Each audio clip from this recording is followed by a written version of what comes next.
They rockin' red, they're a 10 champions. We the best, we come again. Kop-ish clean up in every region. Elevation in every season. Catch up in all the fast match up in real rap. And drifty quantum, this is that. This is that. This is Kopish. This is Kopish. Reppin' Liverpool to the end. Champions, we the best, come again. This is that. This is Kopish.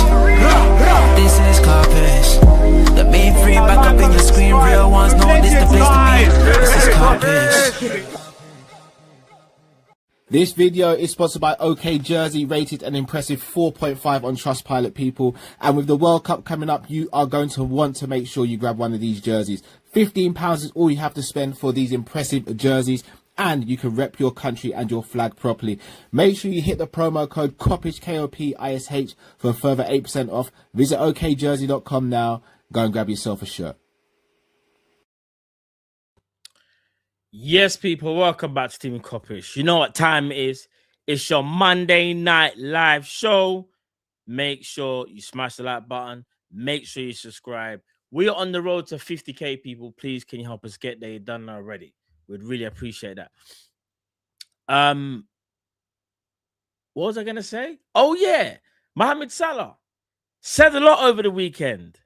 Big up Carl for covering the story on Saturday, when Mohamed Salah decided to speak his real truths about Liverpool Football Club. We're gonna speak about that.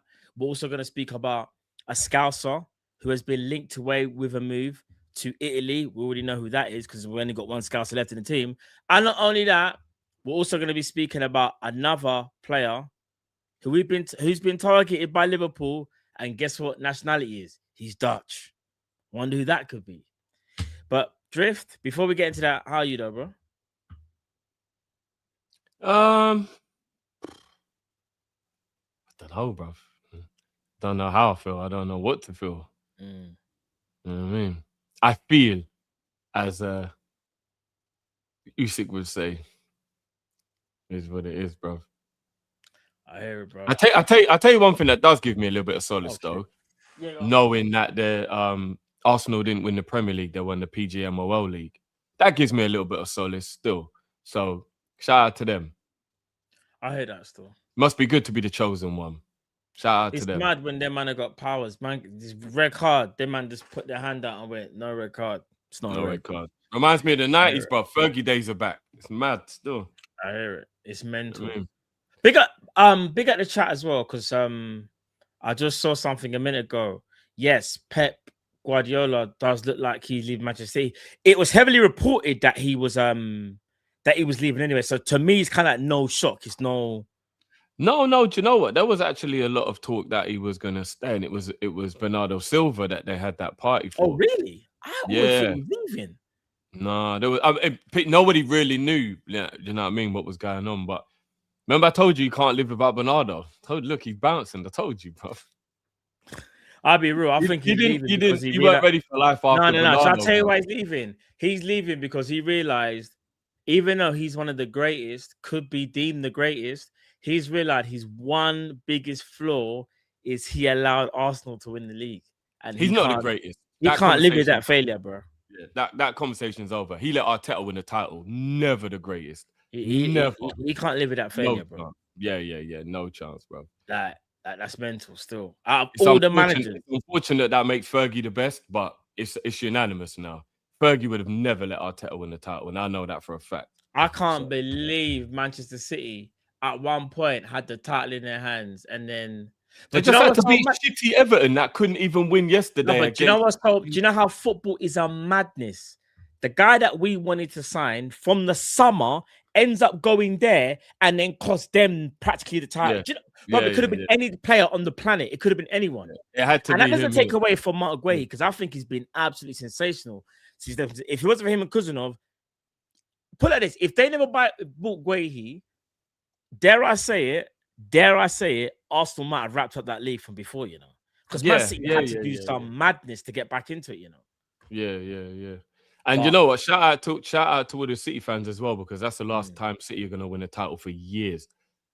So big up to them. They ain't going to see titles for a minute. So the drought is on now. Yeah. Do you know what I'm going to say as well? This is why we have to make sure they had a good run. Right. Even more so, In fact, you know what? Before we get into the coach and let's speak about Mohamed Salah, bro. Go for it. I thought it was a normal Saturday. We done the game on a Friday, which is mental anyway in itself. Never do games on a Friday, like weird Premier League Friday and Liverpool play. Not so there's not games on a Friday, but it's not normally Liverpool. So we did a game on Friday. Everyone crashes out. We get battered by Villa. You're thinking, all right, cool. There might be some transfer news over the weekend or something. Like if it's like something major, we'll speak about it. Mohamed Salah felt like all of us because he decided to say, nah, bun this. So let me just share my screen for the people. I know we've all seen it. We've all read it, but I'm just going to read it again for the people in the back that potentially might not have seen it for whatever reason. Maybe he's on holiday. Maybe he had no phone. I don't know, but I'm going to read it out for you guys.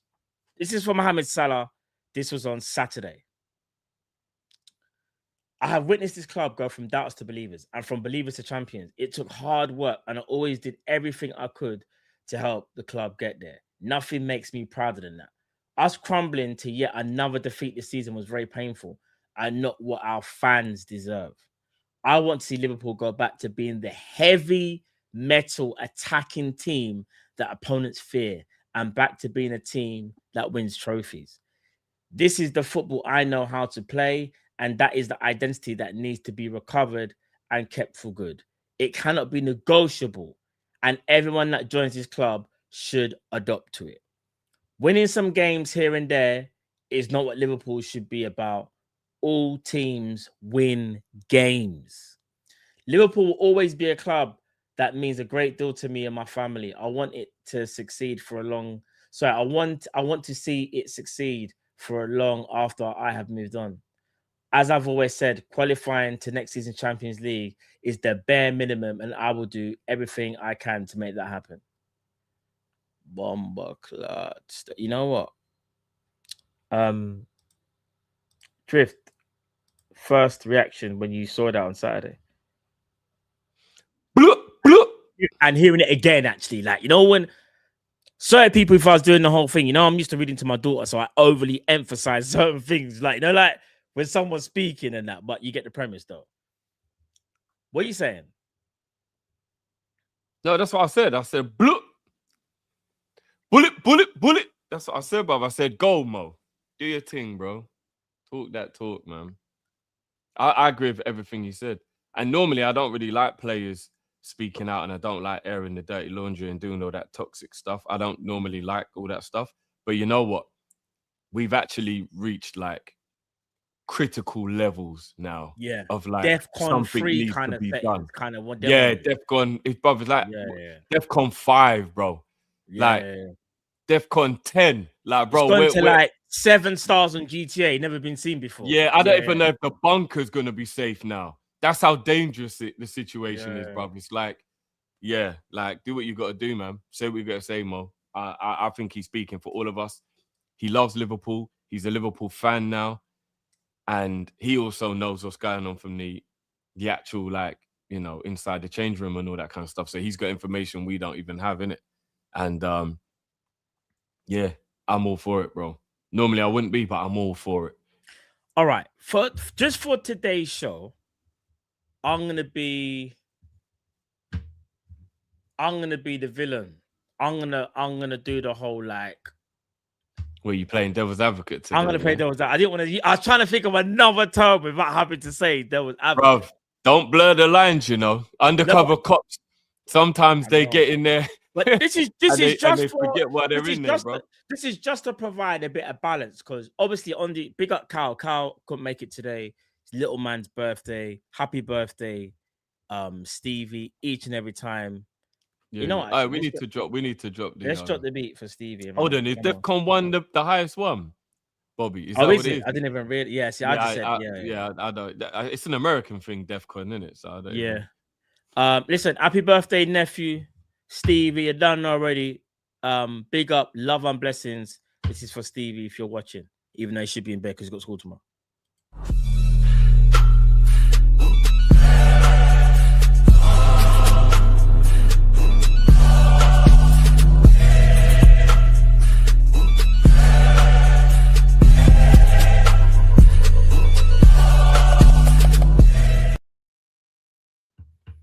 because listen, I'm gonna be real, Drift. It's very rare that I like look at the chat and they sway a conversation because I have to say how I feel, and so do you, and so does Cal. But do you know what someone said in the chat right now? Don't go down that route. They were talking to me in regards to playing devil's advocate. Starting to wonder whether I should even go down that route, blood. It's up to you, bro. But like I said, there's sometimes undercover police forget they're police, bro. So hey, that's cold still. Oh, have you seen that new Netflix series called Nemesis? No, but I've got it on my to watch list though. Mate, check it out. Is it good, Trust yeah? me. It kind of what you said there, that well, yeah, just watch it. Just watch it. That's what I'll say. But yeah. All right, let me say this though. I won't play devil's advocate, but one thing I will say is, do you think it was only Salah that could say this after everything that's happened this season? Like, do you think it could have been Virgil? Do you think it could have been anyone else? And you would have been cool with it? Or do you think it had to be him? Because one, I think he's the legend that's leaving, right? Yeah, I think it could have been any of the legends, but it would just make sense if he's the one that takes the bullet because he's leaving the club. Yeah. And if I'm being honest with you, he's the one he doesn't mind controversy. If you actually think about all the other players we have, Mo's the only one who's kind of like willing to like stand on business and kind of, and I'm not even saying it's a wrong or right thing for the others to not do it, but I think within their character, they don't really like ruffling feathers, whereas Mo has proved he don't mind. He'll ruffle the feathers if he has to. And yeah, because Robbo, Ali, a few of them could have said it. They're all leaving, right? I mean, God forbid Ali does, but like it looks like he will be. Any of them lot could have made a statement, but I do think it's more fitting that Mo does it. And you know what? After Mo was so instrumental in us winning the league last year, I actually think he's the one who deserves to be able to say it as well, to be honest. So, yeah. And again, I don't get... Look, anyone is allowed their own opinion on this, right? We're all grown-ups. We're all individuals. Everyone's allowed their opinion. I'm not going to force my opinion on no one, just as long as they don't try and force their opinion on me. So, you know what I mean? Everyone to their own. But I must admit, I'm definitely disappointed in anybody who's taking slot side over Salah. And I'll publicly tell that to anybody. If you've taken slot side over Salah on this, I'm very disappointed in you. Very disappointed in you. Because I don't know what your angle is. I'm confused what your reasoning would be. Don't tell me because Mo shouldn't have said this, because Slot has been talking shit all season. Yeah. All season, that man has been talking shit. So if you want to talk about Mo shouldn't have been talking, then how about you tell our manager he shouldn't be talking? Do you know what, Drift? I agree with you. Do you know what I've realized as well? You know that first outburst when some people wasn't too sure whether it was whether Mo Salah was right to speak out. Remember earlier on in the season when he said what he said, he done that long interview and people were criticizing him for saying it was all about him and X, Y, and Z. Yeah. You see now that he said that was wrong. Yeah. You see now that he said this, yeah. You know it's personal, innit? Like, bro, do you want to know why it's personal? The other day they had the leaving do. Did you see them, man? In the leaving do. I haven't seen the photos, but I heard that Slot was kicked out and he had to eat his food on the way out. Slot was nyamming food on the way out, yeah, which is madness. Like, I don't understand. Like, finish your food before you got it just didn't make sense. But clearly, what happened was whoever was there, that man said we ain't talking to man. He was like, cool, I'll just take my food and jet out. Then man couldn't wait for him to leave, and that's when the party started. Bro, walking out a restaurant with food in your mouth is diabolical. It's mental. It's mental. Diabolical, bro. Finish your food, bro. Yeah, bro. We're not talking about like, I'm gonna quickly run into a Mackey's or something, and I'm gonna quickly eat some food. Then we're gonna go partying. You know, bro. We're talking. You're at a restaurant. You've gone there specifically to have food and drink, and you're telling me you couldn't find enough time to finish your food before you go and get the Uber. Yeah. I'm not gonna lie. Leaving a restaurant eating food is diabolical, man.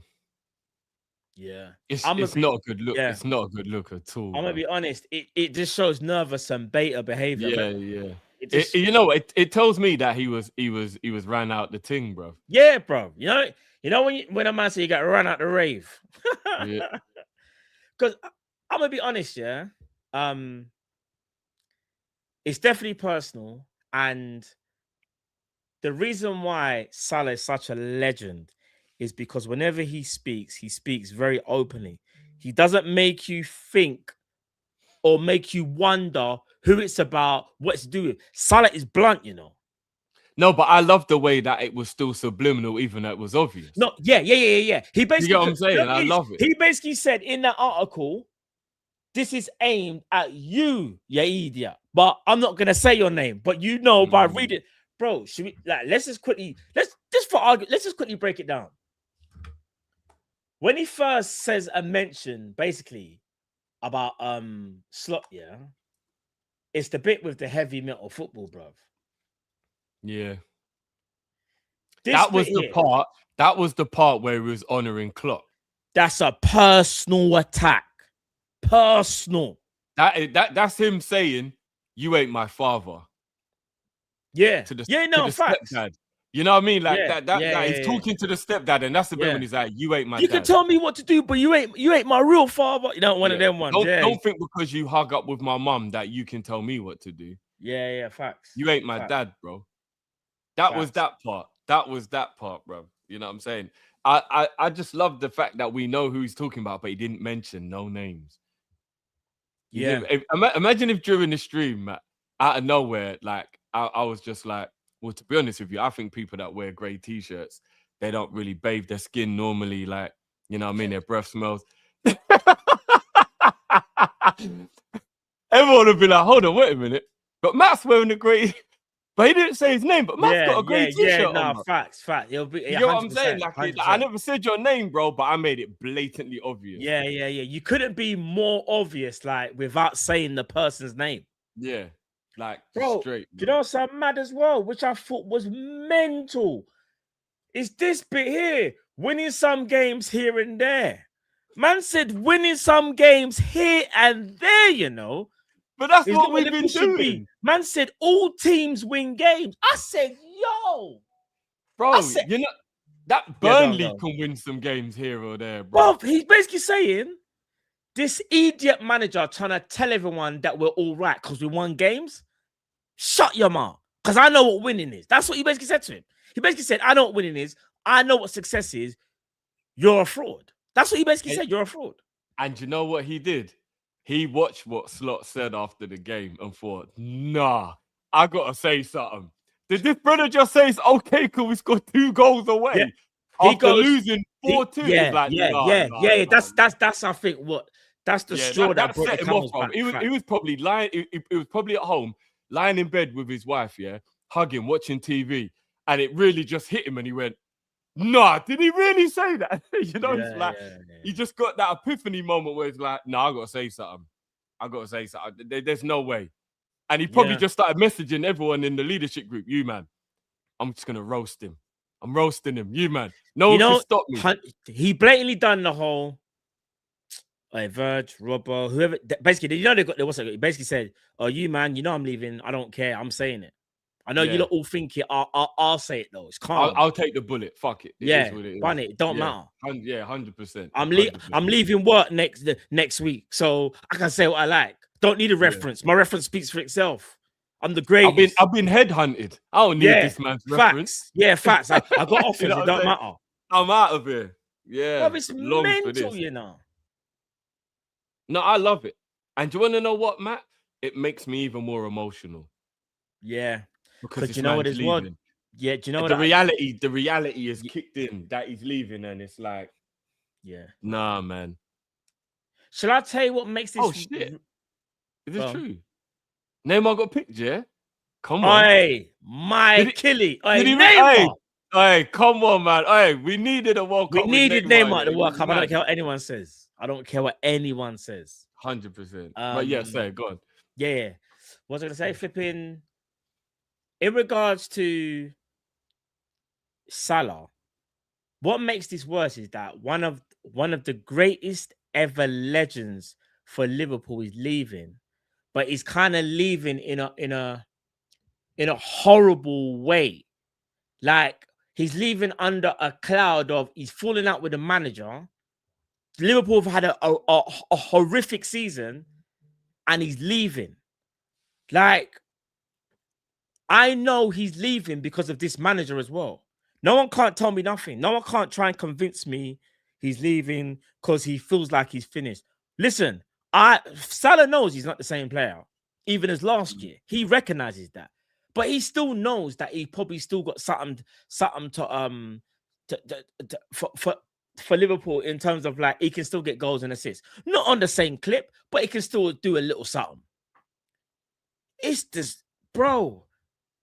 It's no coincidence, yeah, that everyone's just leaving, fam. And one question I wanted to ask you, Drift, and I wanted to ask you specifically, because I really wanted to get your opinion on this. Go for it. You see how everyone thinks Slot's an idiot? Literally everyone. Every Liverpool fan thinks he's an idiot, yeah? Knows. Yeah, go on. Yeah. Does your opinion on Trent change? And the reason why I'm asking you is this. Before you say anything, I was thinking of, wait. Don't say nothing. If Jurgen Klopp was still at Liverpool, does Trent Alexander-Arnold leave Liverpool? All right, go ahead and give me your answer. I don't know if I've got the facilities to take on Matt the Menace on Mondays, you know. I don't know if I've got the facilities to do that by myself. I'm just asking questions, bro. You're trying to round me up. But I'm asking, no, the reason why I'm asking is this, bro. All jokes, no banter, yeah? Does it look different with Jurgen Klopp still here, who Jurgen Klopp made him the vice captain? And do you remember? I'm not making this up, by the way. You correct me if I'm wrong. Do you remember when we won the league? Yeah, Slot used to keep taking off Trent after like 70th minutes, and there was a couple of times you could see there's getting a little bit of the little thing, and then we're like, "Oh, Trent's pulling the strop on rare." Do you remember that? And we used to be like, "Trent, man, just go about your business, man. Like the manager's told you, get off the pitch." Do you remember that was happening? I'm not making this up, by the way. Yeah. Hold on, is this true? Did Pedro not get picked for the Brazil squad? What, João Pedro? João Pedro didn't get picked for Brazil. Nah, I don't believe that. Nah, Ancelotti must have lost his mind. Nah, no. I take everything back I said about bringing Neymar. No, wait. Ridiculous. Wait.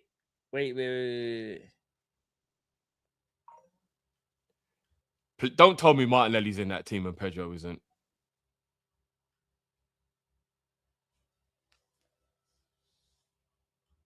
Trying to find the list, bro. Nah, Martinelli's going World Cup and Pedro isn't. Yeah, that's insanity. Do you know what? This is what I'm saying. Don't ever go at Neymar. Officially they just lost the fan for the World Cup officially. Don't ever go at Neymar, because Neymar deserves to be. I don't care what no one says. No, I'm not having a go at Neymar. Not you. I'm just. A couple of people are saying he's injured. Yeah, but not injured to the point where he'll miss the World Cup.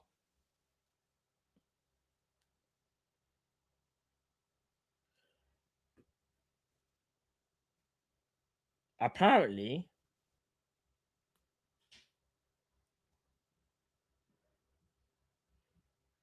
here's the squad. So we're going mad. Sorry, chat. We're going mad right now. I remember where we were. We're talking about Trent. Yeah. We'll get onto that. We'll get back to the flipping Brazil thing before the end of the show.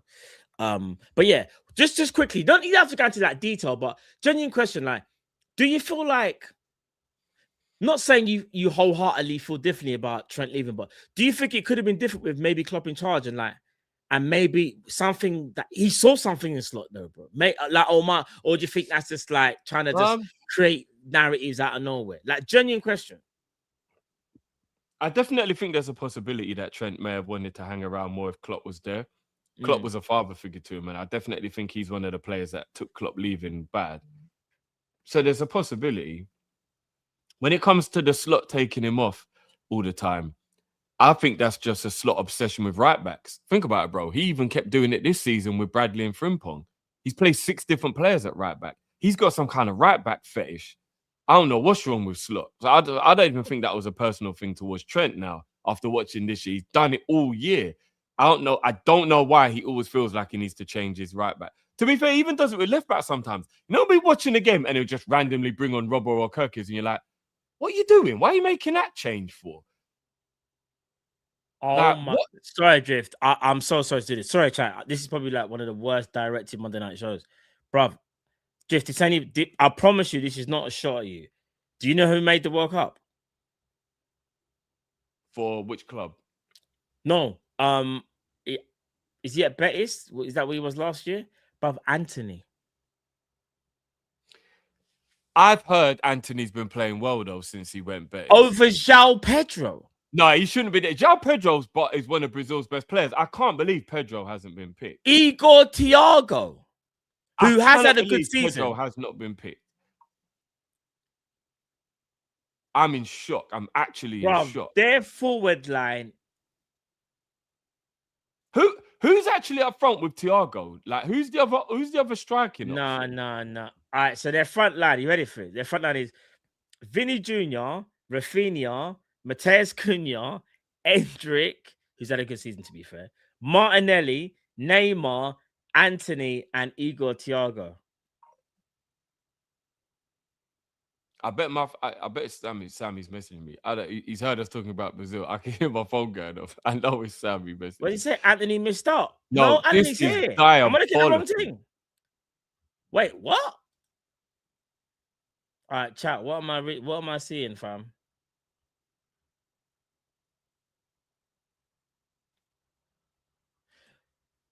No, there's too. You know what it is? There's too many, bruv. There's bare different lists out there that I don't know what's official. If I'm being honest, it's mad. It's mad. Anyway, we'll talk about that. Sorry, we'll get back onto that later. Sorry, chat. Yeah. Yeah. So I don't know. No Richarlison, you know. Anyhow, he'd have gone over flipping Endrick and them, man. But no, I just look at the situation, bro, and I just think Slot is clueless and doesn't know what he's doing. So that whole right back stuff. But you're right, it could have something to do with why Trent left. We'll never know though unless Trent tells us the truth, innit? And here's the other thing as well. Would Trent sacrifice his relationship with Liverpool and everything to do with it over a guy? Do you get what I mean? Like, would you leave Liverpool because you didn't get on with the manager? If I thought that manager was going to be a long term, remember you're playing still. Yeah, it's not like he's got you on the bench every week. I know, but I'd have to. The thing is, though, bro, it's like this. Yeah, think of it like this: you're at work, yeah, and every day you go to work, you clash with your manager. So you're still working, but like you clash with him. You know, one day you're gonna go home from work and you're gonna sit down, and you might just say to your missus, "I'm gonna leave that workplace. I can't stand my manager." And she might say to you, "But why would you do that? Ray, you got this guy for this." But when something's personal, like when it like a personal relationship, like, bruv, you need to go to work and feel comfortable. If you're going to work and you're not comfortable for whatever reason, and if it is the manager, that's a big issue, in my opinion. You know how some people can do the whole man's just here for money. Yeah, you can do that. That's fine. But I guarantee you, unless I don't know, like, unless you're not human, everyone's going to be thinking, I don't want to be disrespected. If players feel disrespected, why would they want to stay? I hear it. Why would they I don't know, bro. I don't know, man. It's just a mess, bro. So everything's just a mess, bro. I don't know, man. I just think it's so mad. I can't go, but basically, practically, the whole Liverpool squad liked it on Instagram. I know I showed everyone the Twitter one, but on Instagram, everyone pretty much liked it, the whole squad. And that kind of just goes to show you that everyone kind of like is with Mo Salah and they understand. They don't really care if it's a shot at the manager. What they do care about is where we are in the league and what an absolutely horrific season we've had. And if I'm being honest, Drift, the fact that every player has practically liked it, like 90%, if I'm not mistaken, that tells me that Slot's lost the dressing room. It's And absolutely it's damning. anarchy. And let me ask you this now. Does Salah start the last game of the season against Brentford? This is a tough one, because if Slot knows what's good for him, he won't even remotely try and upset the apple cart. But I don't know. He is a proud man. So this one could be a bit techie. Here's the funny thing, right? If Slot had been relieved of his duties maybe like 2 or 3 months ago, or if he'd have said, you know what, let me step down, I don't actually think people would have so much animosity towards him. I think people would have probably been like, you know what, you want us the league still, so big up to you, but it's time to move on. I think the fact that it's dragged out all the way to the end of the season, people now have a resentment that means they don't care he won the league. And that is a damning way to leave a club where you've left a legacy. Because let's be real, if you win a league title, you've left a legacy. You've added to the history of that club. And for you to leave with nobody liking you, that means your legacy is dead. It actually means your legacy is dead. You left the legacy, but the legacy's dead. No one cares. Because we're never going to look back at Slot There's now. There's probably a few, but it's very minute few that actually care. Not. All right, let me put it like this. We know he's won the league, but you know what it should have been? It should have been, no, he's won the league and I get it. But now it's turned into, yeah, I know he's won the league. And that's what's happened. Imagine saying that out loud. Yeah, he's won the league and I don't care. I don't care if he's won the league. That's how crazy it's got to. Whereas before, I don't know, couple months into the season, everyone was like, "No, he's won the league. You can't do that, bruv. Can't do that. He's won the league. Give him some grace to turn it around." Now it's turned to, he's won the league and I don't care. People will start doing the whole Ranieri did it. Don't care. Relegated next. They don't care. They're so fed up with him. They actually don't care about his achievement. That's what I'm saying, bro. So, and I'm not gonna lie, that is really, really bad for him. That nobody's ever going to care about his existence, and he won us a league title. If you win Liverpool a league title, you're supposed to be etched in folklore. Nobody cares about him, bro. Bruv, he won the league in his first season. Now, obviously, you have to bring context because, in fact, no, I'm going mad. He won the league in his first year, and he done it theoretically without no signings. Chiesa. That's really didn't even enter the league until this year. So just Chiesa. So he won the Premier League, a league that is the hardest league they say to win. And he done it, and he made it look easy. To the point, he decided to change everything about to the point where man went on holiday easy and thought, man, don't need to study for my exams no more. That's what happened. Man took a test, got 90%, then was told you're gonna do another test, on the same something. Man, I got this. I don't need to study. I'm going on holiday. Man went on holiday, forgot the basics, couldn't remember shit. Yep. But imagine if you came, I don't know, on an apprenticeship with me, and I was teaching you how to fit boilers. And for a whole year, I taught you how to fit boilers. And every time I told you to bring the wrench and the flathead screwdriver. Every time. And then at the end of the year, when your apprenticeship's over, every morning you grab a hammer and a Phillips screwdriver. And I showed you bring a flathead screwdriver and a wrench. And now you're on your own. You pick up the hammer and the Phillips. How are you supposed to do the job, bro? And all year I showed you how to do it. Why would you do that? How do you think you're going to complete the task? It's deliberate sabotage. It's actually deliberate sabotage. What's so mad is And he's only sabotaging himself. What an idiot. I know. What an idiot.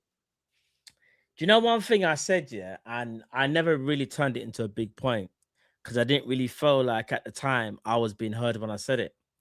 Basically, when about 3 months into the season, I remember there was a couple of streams where I kept on saying, like, I think like Slot is probably getting sick and tired of having to always speak about Jurgen Klopp. Like all the comment, like every interview, Jurgen Klopp's name's being mentioned. Jurgen Klopp's name's being mentioned. And now, when I was saying this shit at the time, I was like, that must piss him off to hear him all the time. But one thing I will say is I didn't foresee what I didn't realize was about to happen. There's a part of me that honestly feels like because he won the league and he kept on getting into interviews and stuff and hearing Klopp's name, it rattled him to the point where it's like, nah, bun this. I need my identity. Yes, I adjusted some things in what Klopp did. It was adjustments in it. It was an evolution, not a revolution. He went and done a revolution and then mashed up the whole something. All because, in my opinion, he wanted his full ideology, which, again, every manager is going to have, but didn't actually think about, can these players work within his ideology? Bro, the more I think about it, the ego and the pride of, if you're right with what you're saying about like he just wanted to change because he was sick of hearing about Klopp and all that. Bro, I think if you go through the history of the world, the number one downfall of humankind has been men doing stupidness over pride and ego.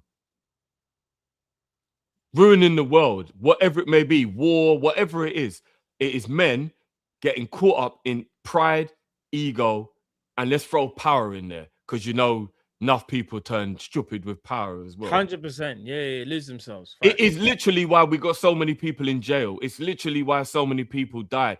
Whatever. Pride, ego, and power. Stupidness. Why? Why would you let your ego get in the way? Just win, bro. It doesn't matter how you're winning. Why would you ever let your ego get in the way and ruin what is working? You idiot. You actual idiot. I don't feel sorry for him in the slightest, bro. No. I just hate that he did it to all of us. Facts. Because we had to go down with a sinking ship. All of us fans paid the price for his pride and ego, bro. And we don't deserve that. We backed him. We supported him. He don't deserve that. We don't deserve that, sorry. What an idiot. What an actual idiot.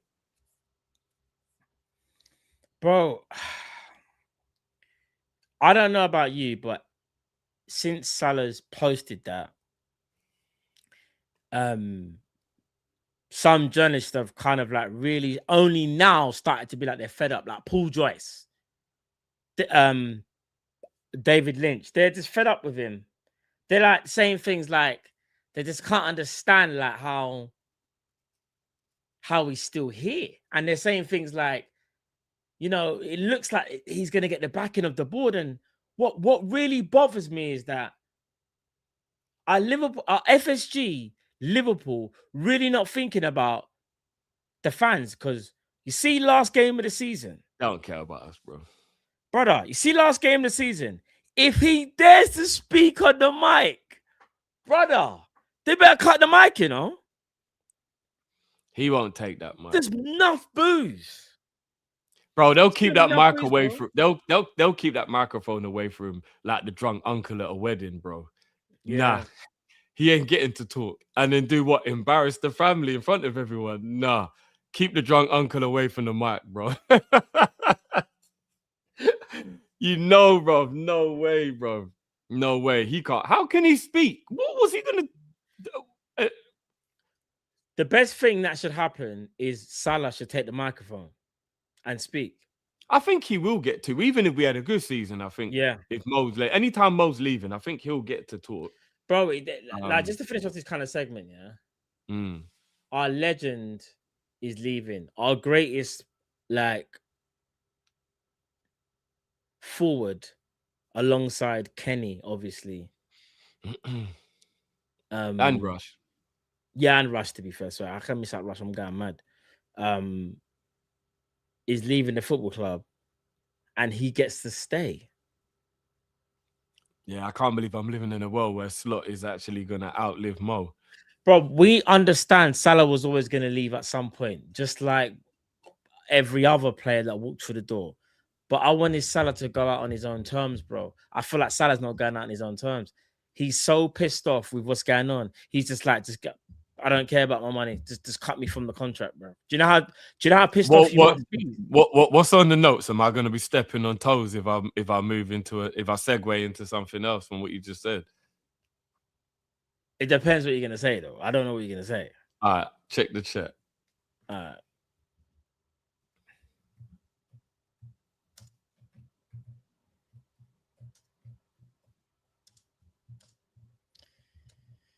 But no, do you know what? I nearly forgot about that. Yeah. You can speak about that 100%. That was part of it. I forgot to mention that. Yeah. Okay, right. Yeah. So we'll segue in. Yeah. So there's some talk. I don't know if it's rumors. I don't know how. You know what I mean? I think it might be from the Athletic. But it was credible enough to pique everybody's interest. Yeah. Basically. Yeah.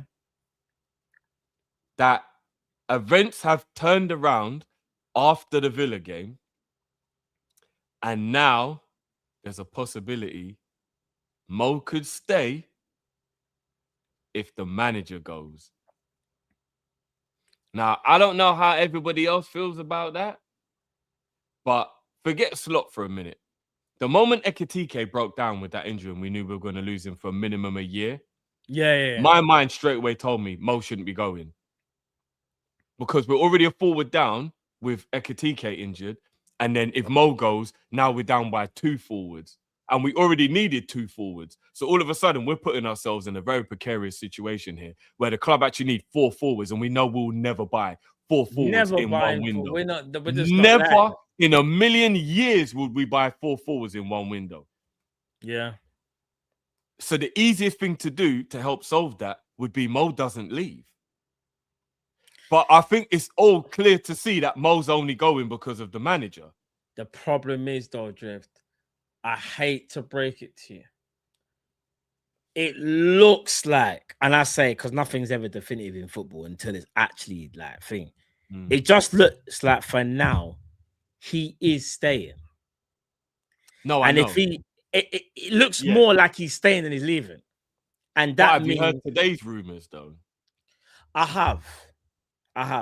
The Villa game almost became a turning point for even the hierarchy. And it wasn't even just the result. Oh, do you know what? It's the fallout from the result. Funny you say that. Fabrizio, let me see if I can find it now. Fabrizio speaks about Liverpool, you know. Let me see if I can find it. Give me 1 second. Where is it? All right, here we go. So, obviously, in general, Liverpool, don't forget, and let me finish with this line. The end of season review at Liverpool, because there will be one, I told you several times, it's going to involve the players, the management, and the head coach. At the moment, Liverpool have not reached out to other managers. They have always insisted they want to continue with Arne Slot. Obviously, this review is still going to be an important moment. I feel like I should really like how he read, you know, because he don't sound the same. But I just can't do an Italian accent, so I ain't going to try. But anyway, still going to be a crucial... Hello, guys. Yeah, hello, guys. It's still going to be crucial for the future at Liverpool. So we wait for the most important people at the club to decide what they want to do. And then someone says, someone's at Ben Jacobs, isn't it? Because Ben Jacobs apparently said there's going to be no review. And everyone's like, shut up. You ain't got no sort there. Everyone's going mad. So one guy's like, he at Ben Jacobs and goes, I thought you said there's going to be no review. Fabrizio just says, there will be a season review. Fabrizio does like a bit of shade. Remember when he did that to Ornstein? Yeah, it was over the was it the Verts or Isak sign? The Verts one of them. Yeah, one of them. Yeah. Ornstein goes, contrary to reports, nothing has been signed. Fabrizio goes, my friend, all signed, sealed, done. Here we go. And then when it was announced, he was basically like, "Would I tell you? Yeah, what I told you, lot. What I tell you?" What I show you? Lot? Remember, Fabrizio can say things that other people can't say because he doesn't have a boss. Yeah. And that sounds mad. Like them man have to. No, it's true. When you're a freelance journalist, you haven't Yeah, got. bro, You don't owe anyone. he's got no one to answer to, bro. Yeah. And your credibility can take a hit, and it doesn't matter. Whereas when you're Ornstein, you can't work for the Athletic and get anything wrong because then people will be like, "Hold on a minute," and the whole Athletic loses a credibility. Do you get what I'm saying? And, and what I'll say is, big up Fabrizio Carr. So yes, he can regurgitate news. We know this. It's like he's just trying to get paid in it. But do you remember when he was the only one that was saying we're gonna get Thiago, and everyone else was like, no, there's been no talks, no. He's like, guys, I'll tell you. I can't even try and do it, but he's like, guys, I'll tell you this, yeah. Thiago, no, do Liverpool. it, bro. Nah, I can't, bro. My Italian accent will come out Nigerian, blood. I'm telling you, it'll go, man. Bro, I'm telling you.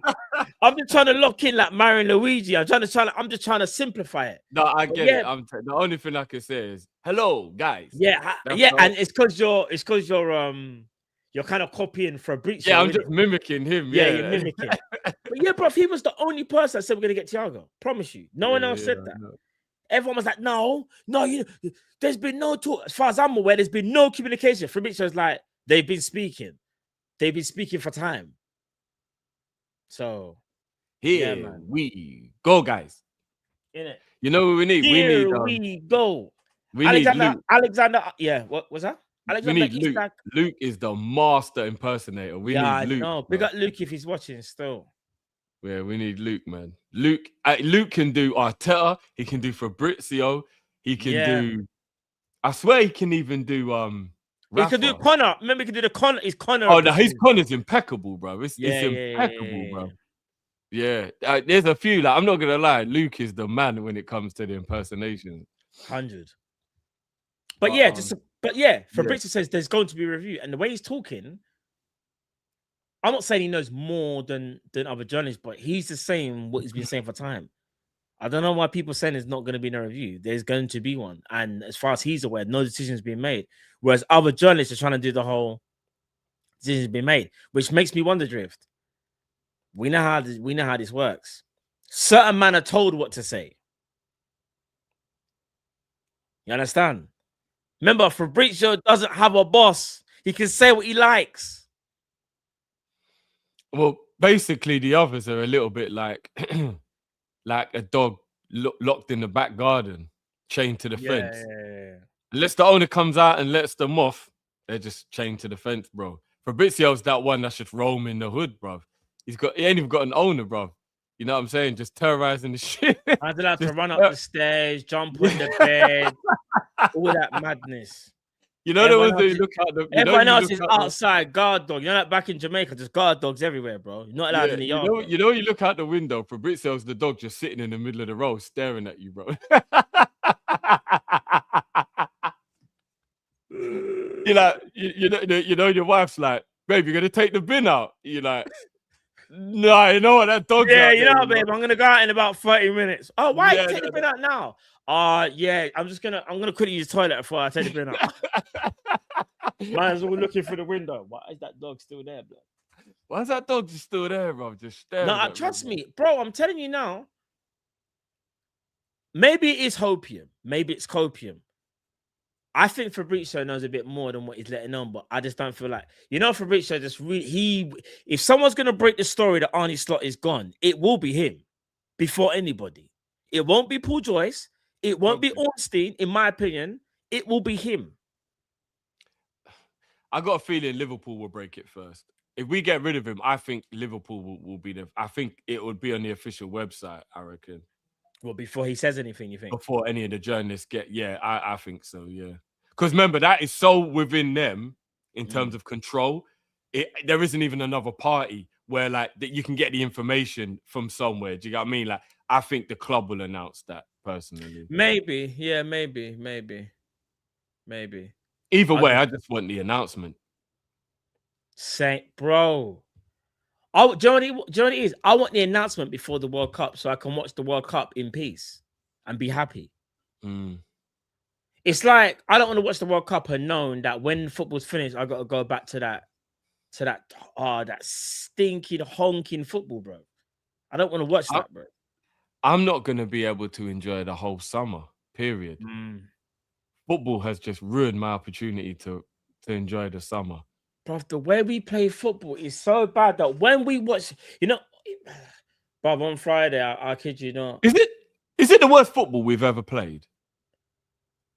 In terms of pound for pound, it is. The reason why I'm using the term pound for pound because I've got to remember who the players are and their quality and the type of football that they're playing. Yeah, it probably is. The most expensive squad that's ever assembled. I don't think I've ever been a Liverpool fan and lost so much hope that I don't even remotely believe anything good can happen. Like, there's always been that thing in the back of your mind of like, I know we're shit right now, but we're Liverpool, you never know. I haven't had that feeling for a long time, bro. Like, now I'm actually like, oh, yeah, we're not going to get nothing out of this game. Yeah, but that's because, like... Even when we're winning. Yeah, the belief is that got deaded long time, bro. Bro, we lost our aura, We got no aura. Yeah. I think the last time walk up to Anfield and think, what, these man? What them man? That ain't got no midfield. And they got a weak fullback. And they got some guy at left back who just like he can't concentrate. And probably Ben, they'll look at us and just think, them man are frauds, bro. Them man are frauds. I think Marseille in the Champions League can't run. That's the last time, yeah. Bro, I'm telling you, if I was looking at Liverpool, I'd be like, they are the easiest team to play against. But Ollie Watkins come out and told us that. Left back can't concentrate. Right back is weak. A centre mid is playing right back. The left winger's playing striker. Their most tenacious midfielder from last year looks like a poodle, and their legend looks like he looks like he struggles to get past one player. They're just looking at us thinking, that's Liverpool. That's it. This is what we're scared of. Structure is very important in this new modern football world. Structure is one of the most important things in football because what structure does is it's supposed to highlight your strong points and hide your weaknesses. Our structure shows everyone what our deficiencies are. It highlights our deficiencies. That's our structure. Yeah. I think the worst thing about it was when we actually watched Ibu being a box-to-box centre-back. No. I think that's the highlight of foolishness. No, he was the box-to-box mid-defender. Whatever it was, bro. It was mid-defender. He played the centre-back, CDM, centre-mid, and 10. Bro, I've never seen... Do you know the only thing Slot hasn't done this season is create a box-crashing goalkeeper? That's the only thing he hasn't done, bro. Everything else, he's changed and done the weirdest thing you've ever seen before in your life. I don't know what is wrong with this guy. I really don't. He's got to go, man. I can't live in a world where this man is still the boss, bro. I know. All right, let's move on. Let's. I mean, I'm saying let's move on, but it's gonna be more pain and more suffering because Curtis Jones, as we know, there was he was already linked with Inter Milan in the summer or January, I can't remember now. And Inter were looking at him. Curtis Jones wanted to potentially leave, but Liverpool were like, nah, we're gonna keep you. Lo and behold, Inter Milan want Curtis Jones and are prepared to attack again for the player. This is from Fabrizio, by the way. Wink. Yeah, I know, bro. It's dark. So this is what Fabrizio just said about 2 hours ago. Inter Milan want Curtis Jones and are prepared to attack again for the player. The evaluation is going to dictate the timing and the negotiations of this deal. They are in contact with the player.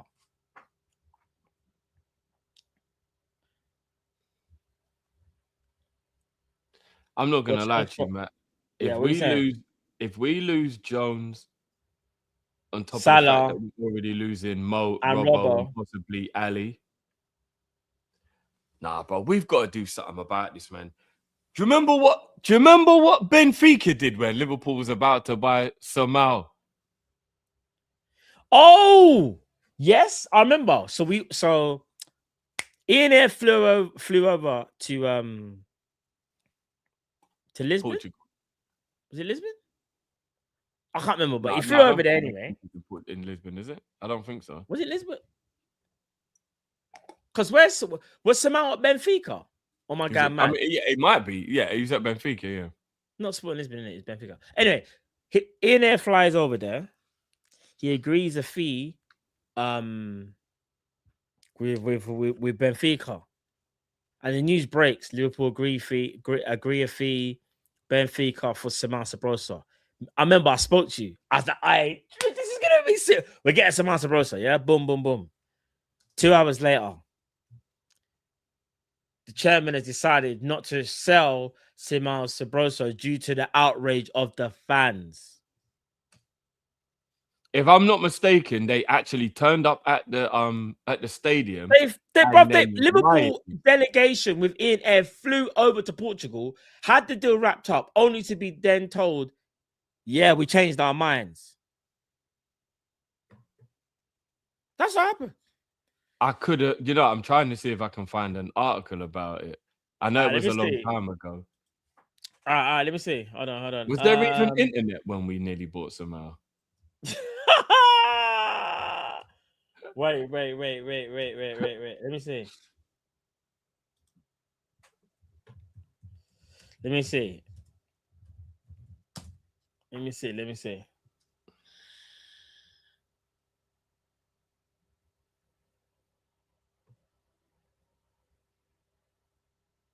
This is back in 2007. Innit? Yeah, look, I found it. Sabrosa is the Portuguese winger who almost transferred to Liverpool in August 2005 for 10 million. The deal collapsed at the 11th hour when the Benfica president blocked the move because of fan backlash.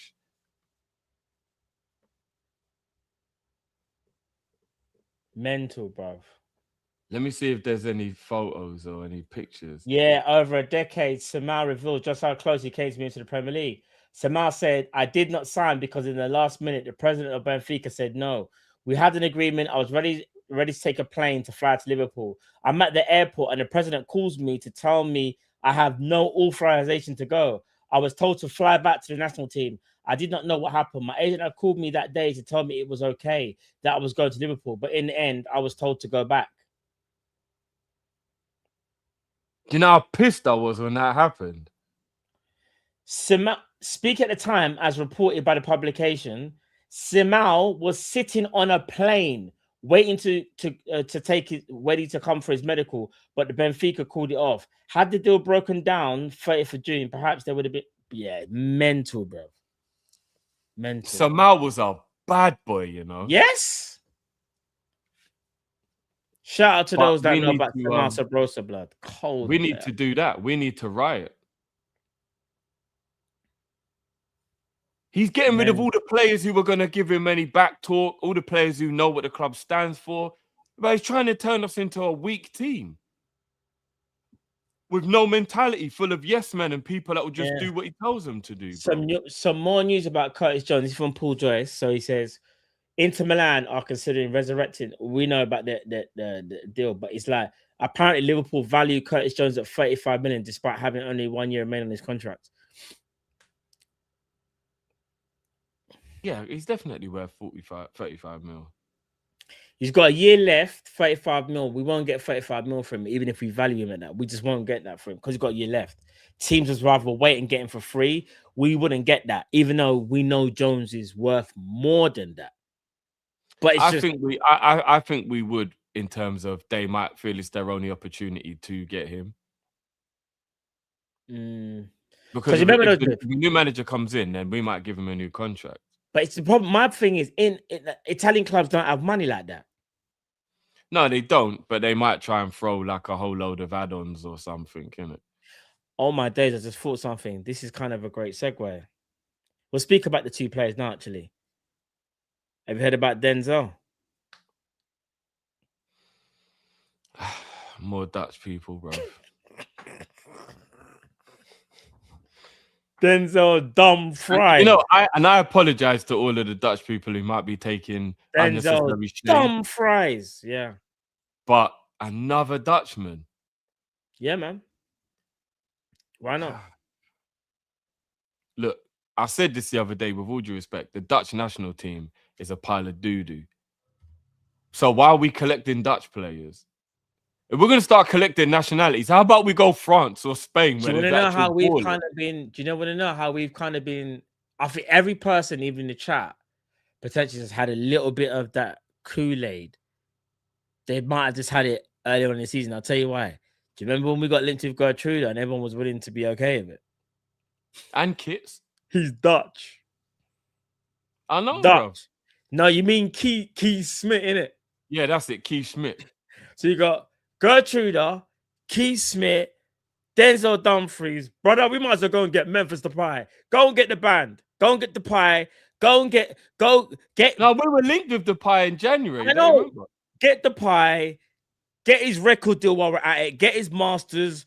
Bring his whole crew. Bring flipping. Who else is Dutch that we do you know what? We should go and rescue Xavi Simmons. We should go rescue him. You might get your boy Wi-Fi. he's playing right back now, man. How about this? Yeah, he is.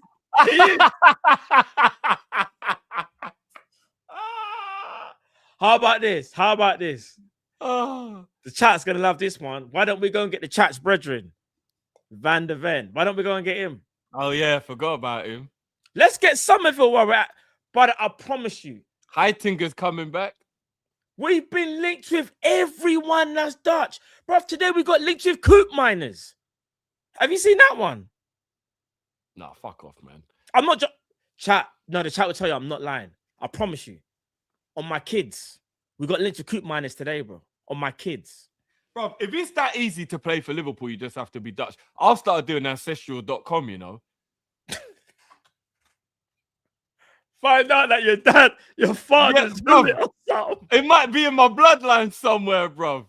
All right, Edgar Davids is my cousin. I hear it.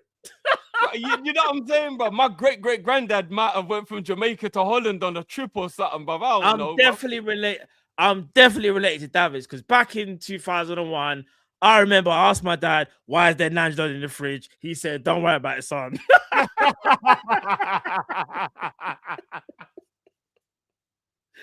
Bro, I'm telling you. Everyone, go check your heritage because it just seems like anyone that's Dutch, man. You can now play for Liverpool or, bro, it's mental. And do you know what's so mad? Do you know what's so mad though, Drift? The players that were mentioned, none of them, they're not crap, you know. They're good players.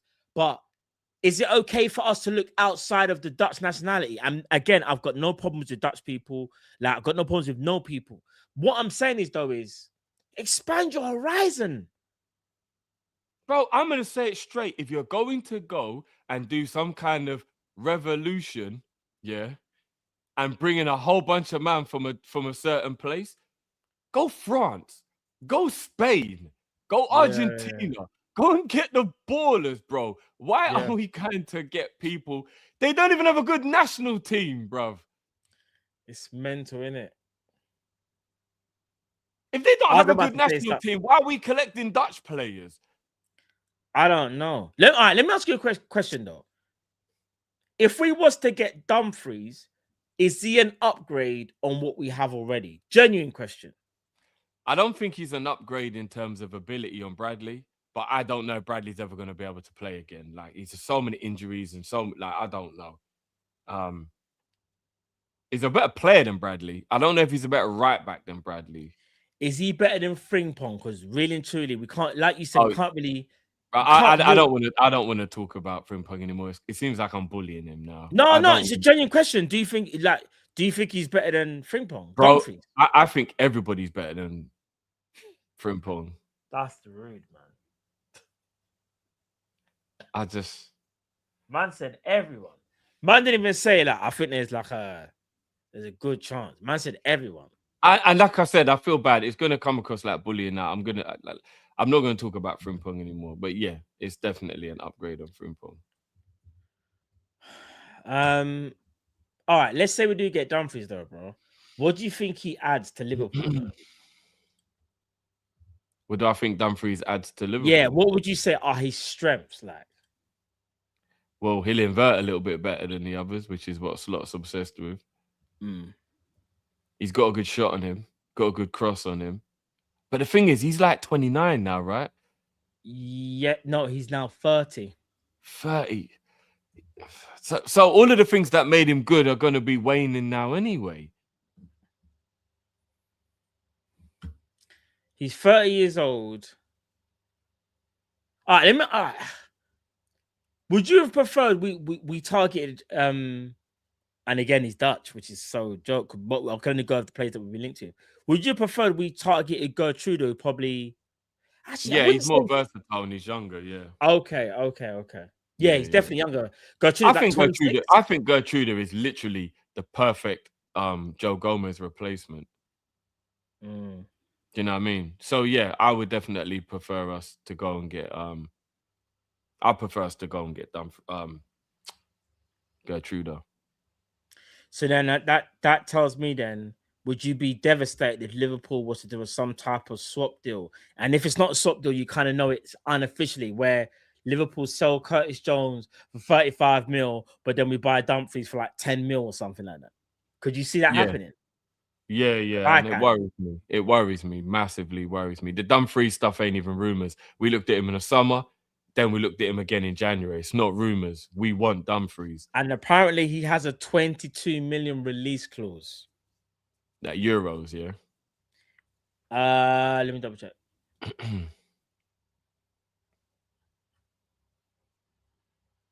Was it euros or pounds? Because they're in Italy, it must be euros, isn't it? I'm gonna see. Yeah, I think it's pounds. Actually, I think it's pounds. We can't be paying 22 million for a 30-year-old right back who's got injury issues. That would be weird. Yeah, that seems kind of high. I mean, all right. So he's got 22 million release clause. The only thing I will say about that Dumfries that obviously is ahead of Frimpong it's like it's the physicality. Like Dumfries is kind of like he is kind of a bit of a unit still, you know. Dumfries ain't a bad player, you know. He's just injury prone and old now. It's the weirdest thing ever. This is gonna sound really, really mad. Not mad, but like, ain't he just a hench version of Frimpong? Like they're like the same player. No. Technically, he's actually a good footballer. Frimpong's just pace. That's all Frimpong is. Bro, he's just do you really think Denzel Dumfries is that much better technically than my man? Yeah. He's got a better first touch. He's better at dribbling. Yeah. He's a better footballer. Yeah. I've actually watched Dumfries at times in his career be actually very good. Like there are periods throughout his career where I watch him and thought, hey, Dumfries is a good right back still. I've never thought that about Frimpong. So yeah, he's just old and injury prone now, bruv. It's a real weird one to want to go and get Dumfries. It's a weird one. Yeah, because in my opinion, we could have got Gertrude for less. Weren't we being linked to Gertrude for like 12, 13 million or something like that? Well, it was on loan, isn't it? All I'm saying, if Liverpool want to go and get a right back who's versatile, I'd rather go and get Gertrude younger, less injury prone, and I think Gertrude is a way better foot. Remember, Gertrude can play midfield, you know. He can actually play midfield. Yeah, Gertrude would be the best option out of those two for sure. Yeah. Yeah, I don't know. But if I'm being honest with you, there's other right backs out there. All right, let's just do this. Hear me out. Go on. See if I can get some stats for thingy as well. Yeah, go on. What are you talking? Go on. And this is me factoring in a lot of other weird shit, right? Yeah. So bear with me. And this isn't even me saying this is a definite. This is just me saying you could go down this road. Our homegrown quota is in trouble. Yeah. And we just need a 1-year stopgap while we figure it out and get a real replacement, right? when West Ham go down, what about Wan-Bissaka for 1 year? Wan-Bissaka? Bruv, he's the most... I mean... Always available. Solid defensively. 1 year. What about... Homegrown. No? Nah. Would you rather Jed Spence, even if Spurs don't get relegated? Yeah, Jed Spence is actually a good player. I just think if Spurs stay up, we'd never be able to get him. Or we'd have to pay a lot of money. We'd have to pay way more than we'd be willing to pay to get him. Yeah. Whereas if they go down, if West Ham go down, we could probably get Wan-Bissaka for like 5 mil. If you actually watch Wan-Bissaka, he's quite solid, you know. I don't think a 1 year stopgap would be the worst thing in the world. Yeah. With the homegrown quota issue as well, which is what I'm factoring in massively in that as well. Yeah. So I'm putting it out there. I'm on the last bit right now. I'm gonna give you guys some statistics. So you're saying Wan-Bissaka should be one of them, or someone that we should look at? I'm just saying it's an option we can look at, which solves a lot of issues. Homegrown, a player who would be happy to be on the bench, can get rid of in a year's time without no heavy investment. His wages wouldn't be high.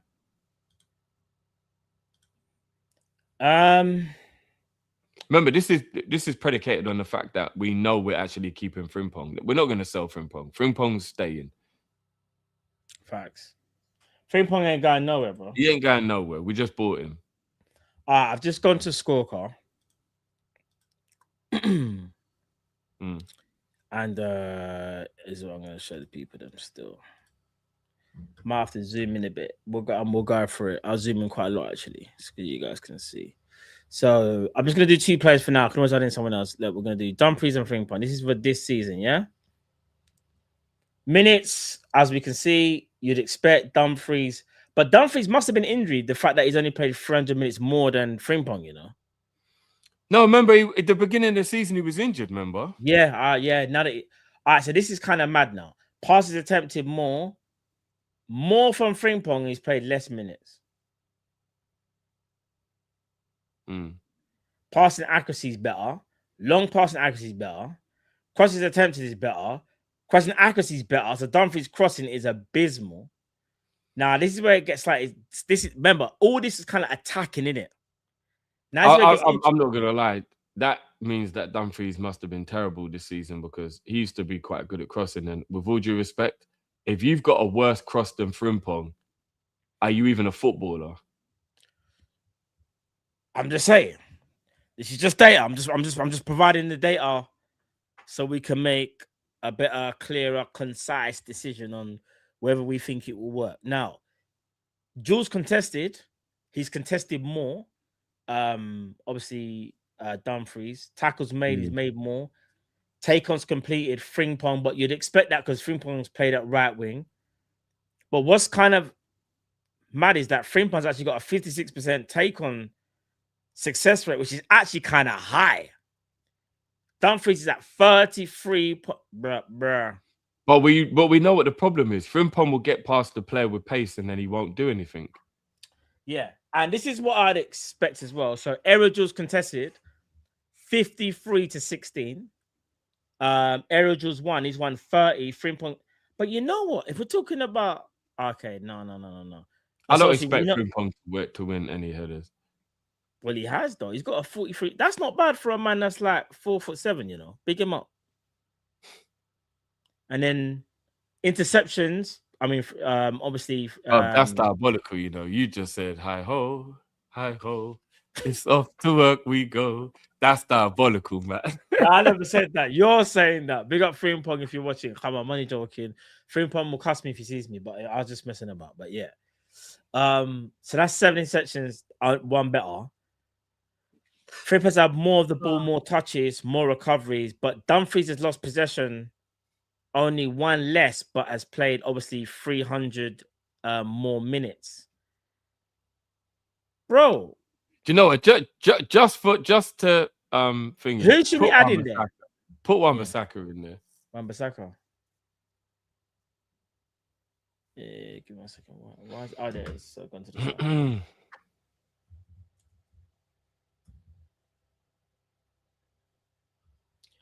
Aaron.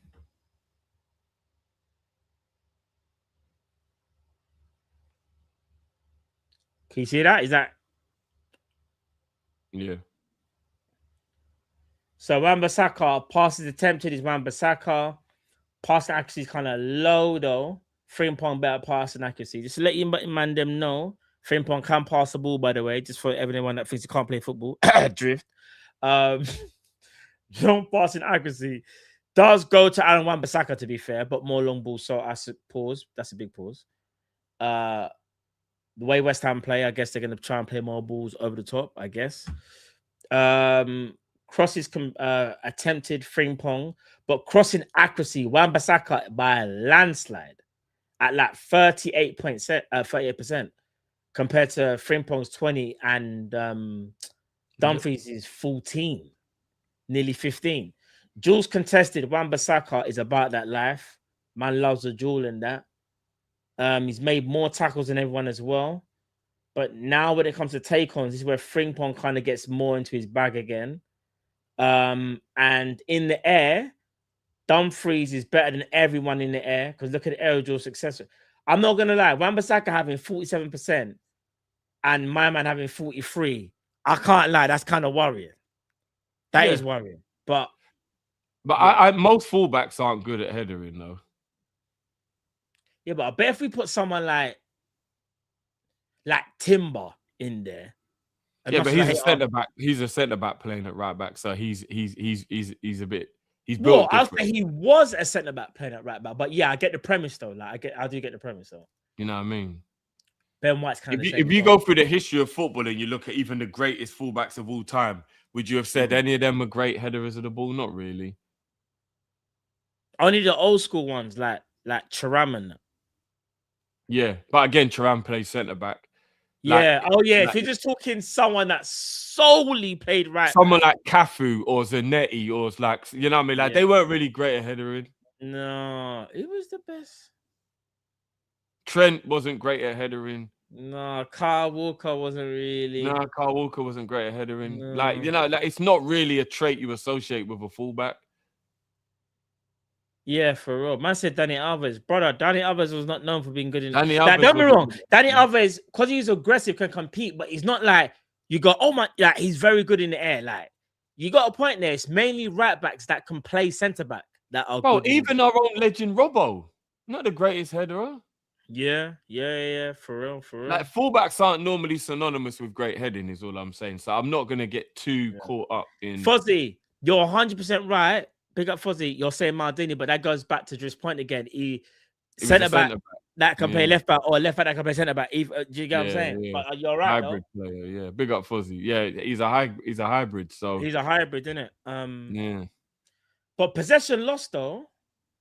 Wow, Wan-Bissaka's lost the ball 318. Wait a second. I've got to look at but then I've got to think he's played double the minutes though. And he's also in a team that's getting relegated, so he's under way more pressure. Yeah.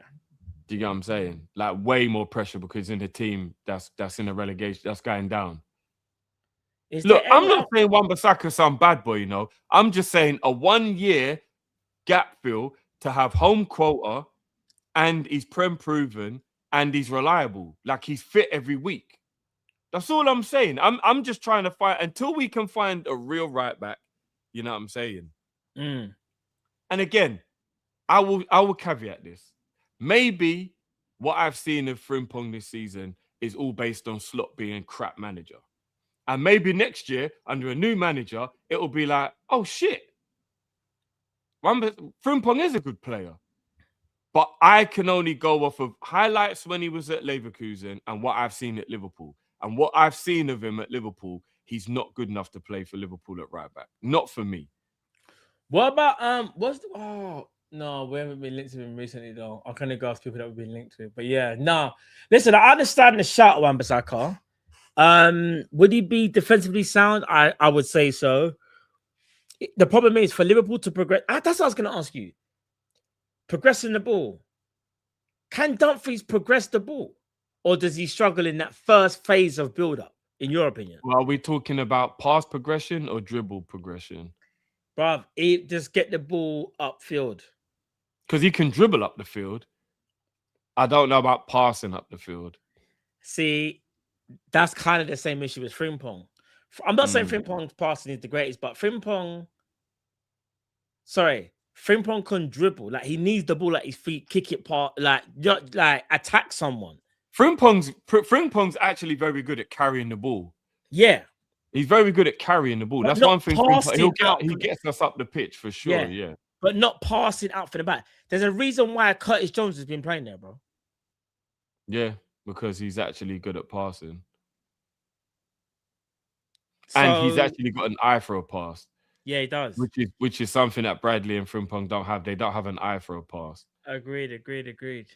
So is Dumfries the right caliber of player, or are we looking too much into that when you got to consider that there's other defensive qualities that he has, and one of the main things is he's bringing physicality. Like, Dumfries is 30 now. He might not be as quick as he was, but he's still fast enough. Like, you're not gonna see what I doubt anyone will blitz past him like that. Like, blitz, like. Do you know what I mean? And he's physical but he's strong, like. Frimpong, as we know. Again, maybe I'm just being harsh, and maybe I should judge Frimpong under a different manager. It's just not looked good. And you know what? He seems like the most blessed guy in the world. I actually feel bad talking about Frimpong because he seems so blessed. Like the type of guy that if you was to meet him, you just catch bare joke with him. I said I feel bad, you know. No, I do, because sometimes you'll have somebody and they're a bit of an idiot, like Bernardo Silva or somebody. It's like he's such a prick. I don't mind talking about him.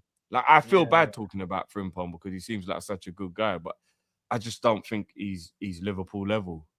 It's just Sorry to kind of bring the conversation just quickly back to Jones, though. What are you saying about Jones? Because obviously, because I kind of mixed it in with a bit of the Inter stuff, because obviously Inter's been linked to Curtis Jones. Apparently, they want him. 35 mils is the target, but then obviously we're looking at Dumfries. Like, do you think Jones leaves Liverpool, and if so, can we replace him with someone?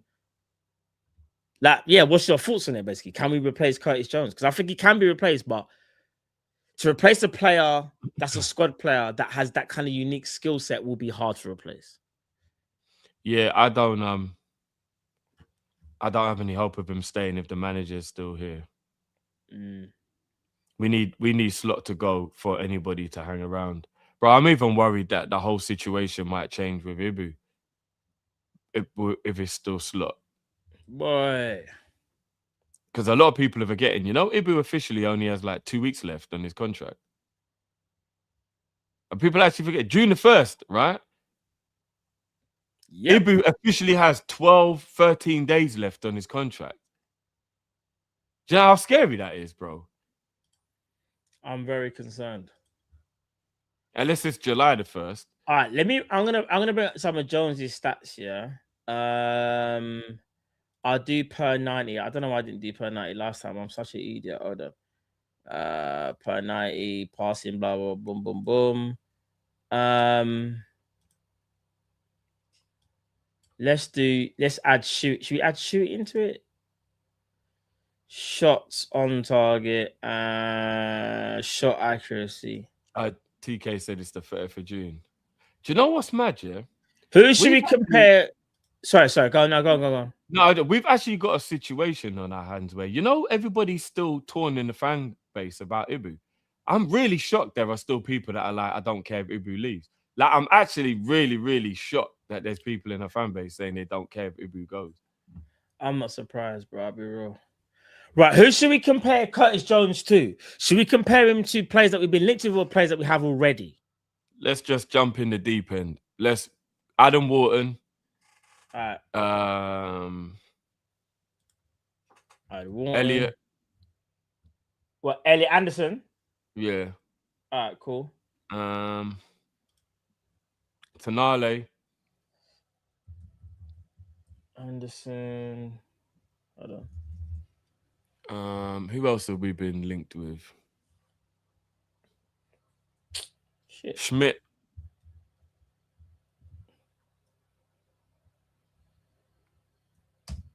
Who else? Chat. Who else have we been linked with? Yes, Imran.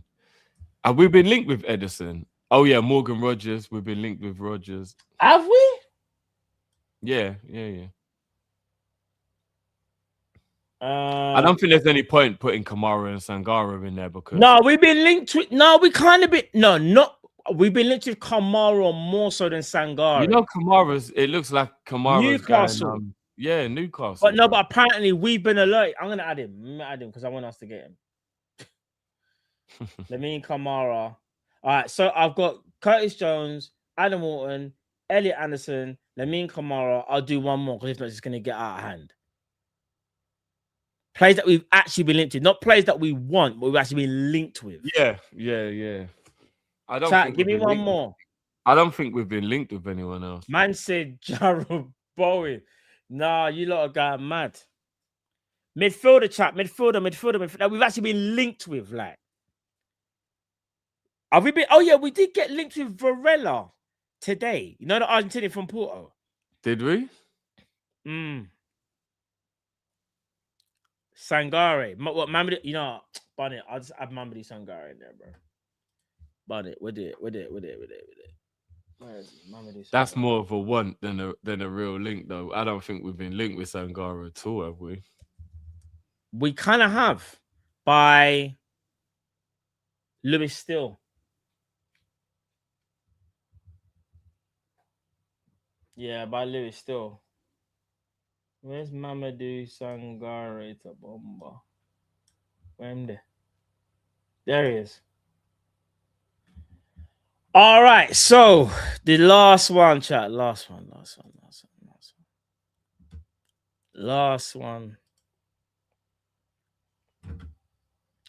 Chat, this is a lot of stats for my eyes, blood. I tell you. I'll read it out because it's going to be quite hard to see if I can only zoom in so much, even though I've got to try and read that myself.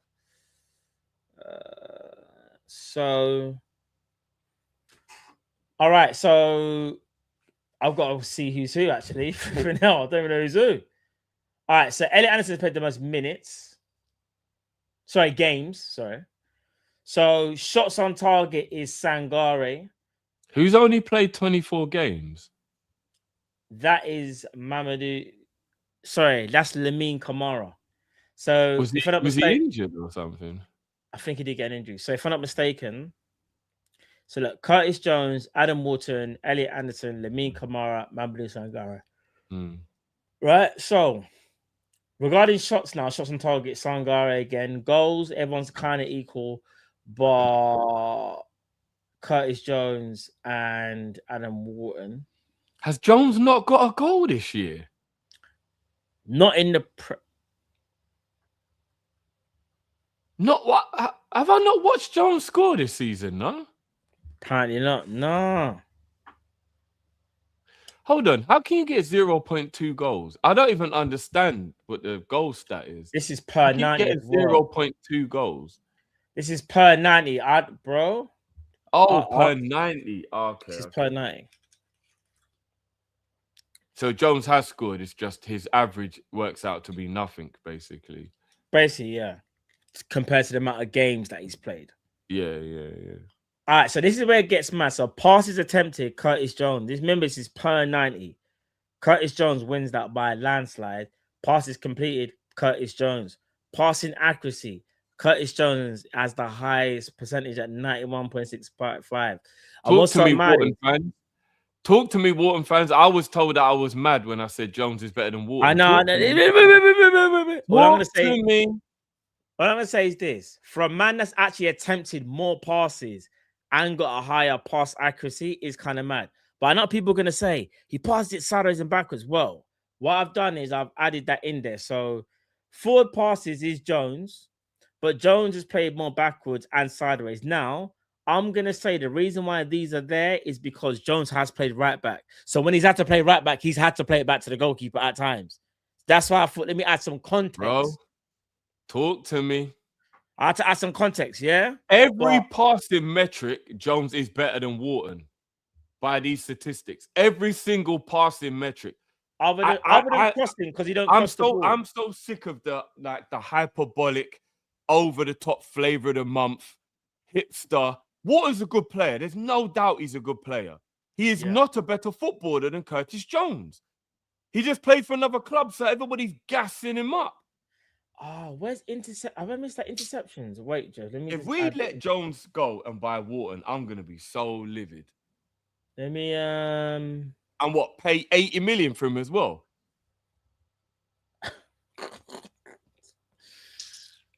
No, interceptions is down. I'm going mad. All right, cool. So where was it? It was on the passing thing, yeah. But even forward passes, who's next in line? I think it's Wharton. Wharton is the next one still. Yeah. No, that's Anderson. Is that Elliot Anderson? Oh, yeah, shit. It's Elliot Anderson. My bad. Talk to me. Elliot Anderson and Curtis Jones have got better passing statistics than Wharton. But apparently Wharton is the game-changing, all-worldly, creative midfielder that will unlock Isak. Give me a break. I'll tell you one thing. Take on success. Jones wins that kind of clear because everyone else is kind of in the same category in the 50s. Jones is the only one in the 60s. So take on success. The only player on this list that can talk to Jones is Anderson, bro. None of the other players can talk to because look, aerial duels contested. Anderson wins that by quite a bit, 3.1. Jones is only slight. That's actually kind of interesting. Jones is only 0.1 behind Wharton. And Wharton, if I'm not mistaken, is quite a bit taller. Actually, no, I'm going mad. They're the same height, actually, I think. Yeah, aerial duels 1. Look, Lamine Kamara, this one says interceptions. Right, again, Wharton is only 1 interception per 90. Jones is 0.9.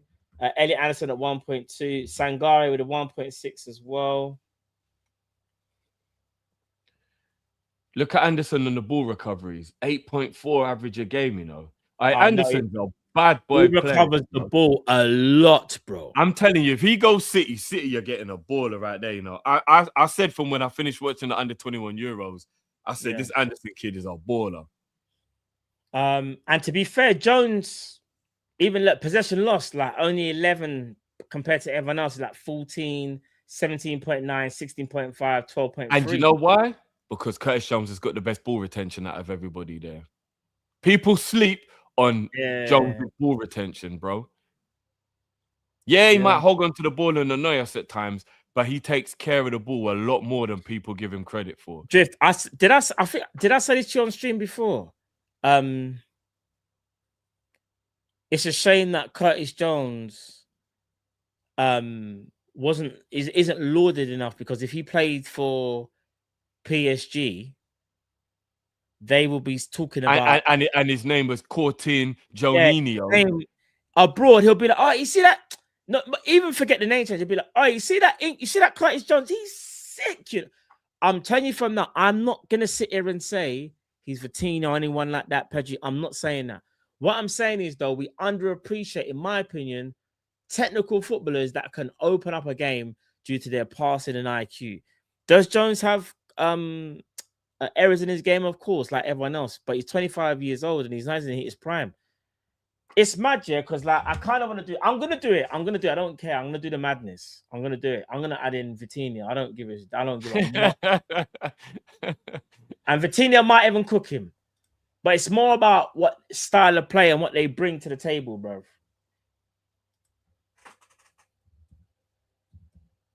I can't believe that you've got to pay 80 million for Wharton. Bruh. Yeah, this is how you talk to the Grandmaster now. Yeah, but I don't know what you were doing bringing Vitinho into this, bro. But what that's I wanted that's a whole different conversation, bro. But what I wanted to show, though, is like they're playing. You know what? This is probably the wrong thing to show. To get a profile of the player, he is our Vitinho, if that makes sense. Obviously, he's not Vitinho. He's our Vitinho. But again, what do I know? Yeah, it's worrying, Matt. It's very worrying, bro. What did Jay just what did Jay say? Just oh, you want that man wanted to see Stiller. You lot and this Stiller, you know.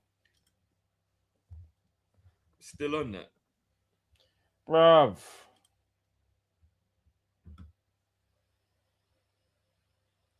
There's Stiller there still for you lot.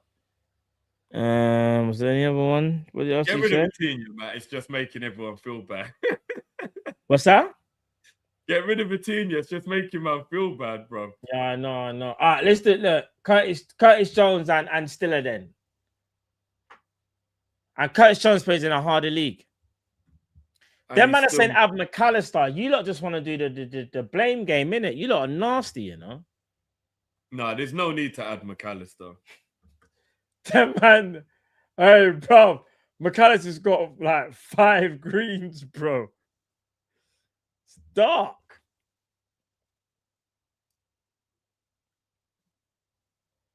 I don't think I've seen like, bro, why is McAllister? There's no greens. All McAllister has yet is shots on target, goals, crossing accuracy, and possession lost. That's it. That's mad. What do you want me to say? And again, remember, I always caveat by saying that 50% is eye test and 50% is stats. You can't get the whole picture. But stats on everything. Facts. Yeah, you can't get the whole picture from the stats. Yeah.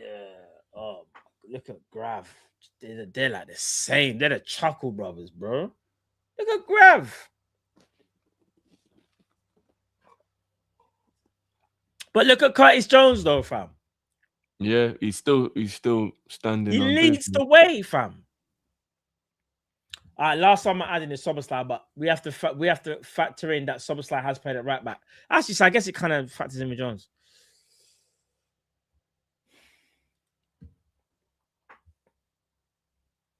Bruh, still Curtis Jones, bro. Yeah, them man there can't talk really to Curtis Jones when it comes to this passing thing. I'll be real. They can't really talk to man. Nah, man. Curtis Jones is a very unappreciated baller, man. So a very, very underappreciated baller. If we let Curtis Jones go, it will actually be one of the stupidest decisions we've made. Yeah. And again, Matt, players who understand the club from the boardroom right down to the training pitch. If Mo goes, if Robbo goes, if Ali goes, and if Jones goes, who's left out of the players who really understand the fabric? I'm not even just talking about good players, because we still got good players, but who understands the fabric of the club? It'll literally be Ibu and Virgil. Really, the only players left who understand the fabric of the club. The man will have to babysit, bro, as well. And Joey as well. But Joey might even go. Yeah. Joey might leave. AC Milan want Joey, remember? Yeah, so Joey might even go as well. Dark. So we'll be left with like 2 players who truly get the fabric of the club. Yeah. That's dangerous, you know. Yep, of course it is, bro. Do you want to know something? I think deep down Virgil's shitting himself. Genuinely. I definitely know Virgil's going to go through a mini depression. Yep. Watching all of them go and knowing that he's... Remember, these are his brethren from when he first landed. This ain't like been his sea man for 1 little 2 years. Bruv, they're his brothers. They've been with him at the club since 2017, 2018 season, bro. I know Virgil came in January, but you get the premise. Especially Robbo and Salah. This is Virgil's 9th year at the club, right? Yeah, because he came in 17, 18, yeah. Mad. Yeah, bro, it's scary, bro. It's very scary. We're not going to have many people here who understand the fabric of the club. Oh, yeah, even Alisson as well. Sorry, people can underestimate that all they want, but it's very important to have people who understand how your club operates. If you go into a Merseyside derby, you need people who understand that's a derby. If you play Man United, you need people to understand that's Man United. You can't have people who are just here for a paycheck and don't really get what's going on. You just can't. Even a manager. I don't even know if Slot truly got the beef with Everton. Do you think he ever really, truly got that beef? He never seemed hyped ever for that game, did he? Yeah. I know what you mean. Like you've got to know the fabric of what it means to play for Liverpool. He never got it. He just never understands it. And can anybody tell me if there's ever been a time where there was no Scouser in the Liverpool team? I'm trying to think if there's ever been a time where we've gone through a period where we haven't had a Scouser in the team. That's a good point. I'm trying to think myself. After Gerrard left, who would have been the Scouser when Gerrard left? Wasn't it not Trent? We had to wait for Trent to like. Yeah, I think it might have been a gap between. There was a big Gerrard gap, and you know. Trent. Like 2 years? What that would have been like 2 years where we didn't have a Scouser. And we could now be about one again. Gerrard left in 2015. And Just trying to check the thing, if I'm not mistaken, Trent made his debut in 2017. So yeah, 2 years without a Scouser. Yeah. Nah, Flanagan left before Gerrard, guys. I'm not gonna lie, we can't really claim Flanagan after we heard what he done, blood. I can't even. Flanagan made him mad, bro. He needs to go seek help, bro. That'd be real. Who was it? Yeah, I think it was. I think we went 2 years without one in between Gerrard. The premise is though is that you kind of need someone that just understands the club, the city, what it means to play for Liverpool, be Liverpool. Basically, like you're like Mr. Liverpool, even if you're not the captain. If Curtis Jones was to leave, it's just madness. I don't know. You know what? Actually, take out the fact of he's not like that. He's Scouse, yeah. If we're just talking ability, I promise you from now. Do you know what will happen to this fan base? Curtis Jones has a year left, Drift, yeah? I promise you, if Curtis Jones goes to an Arsenal and goes there and bads it up, oh my, could you imagine the outroar for the people that said sell it? Why did you just name Arsenal? That you're trying to wind me up, bro. No, because I didn't want, there's some stuff that I don't, yeah, it's cool. I don't want to say too much, but I'm not saying he's going there. I'm just saying. Do you know what? I will go out on the limb right now. Curtis Jones is a market opportunity, bro. You think teams in the Prem are just gonna? I could be so wrong. Maybe. I'm going to say this right here, right now. Curtis Jones is Liverpool's best midfielder.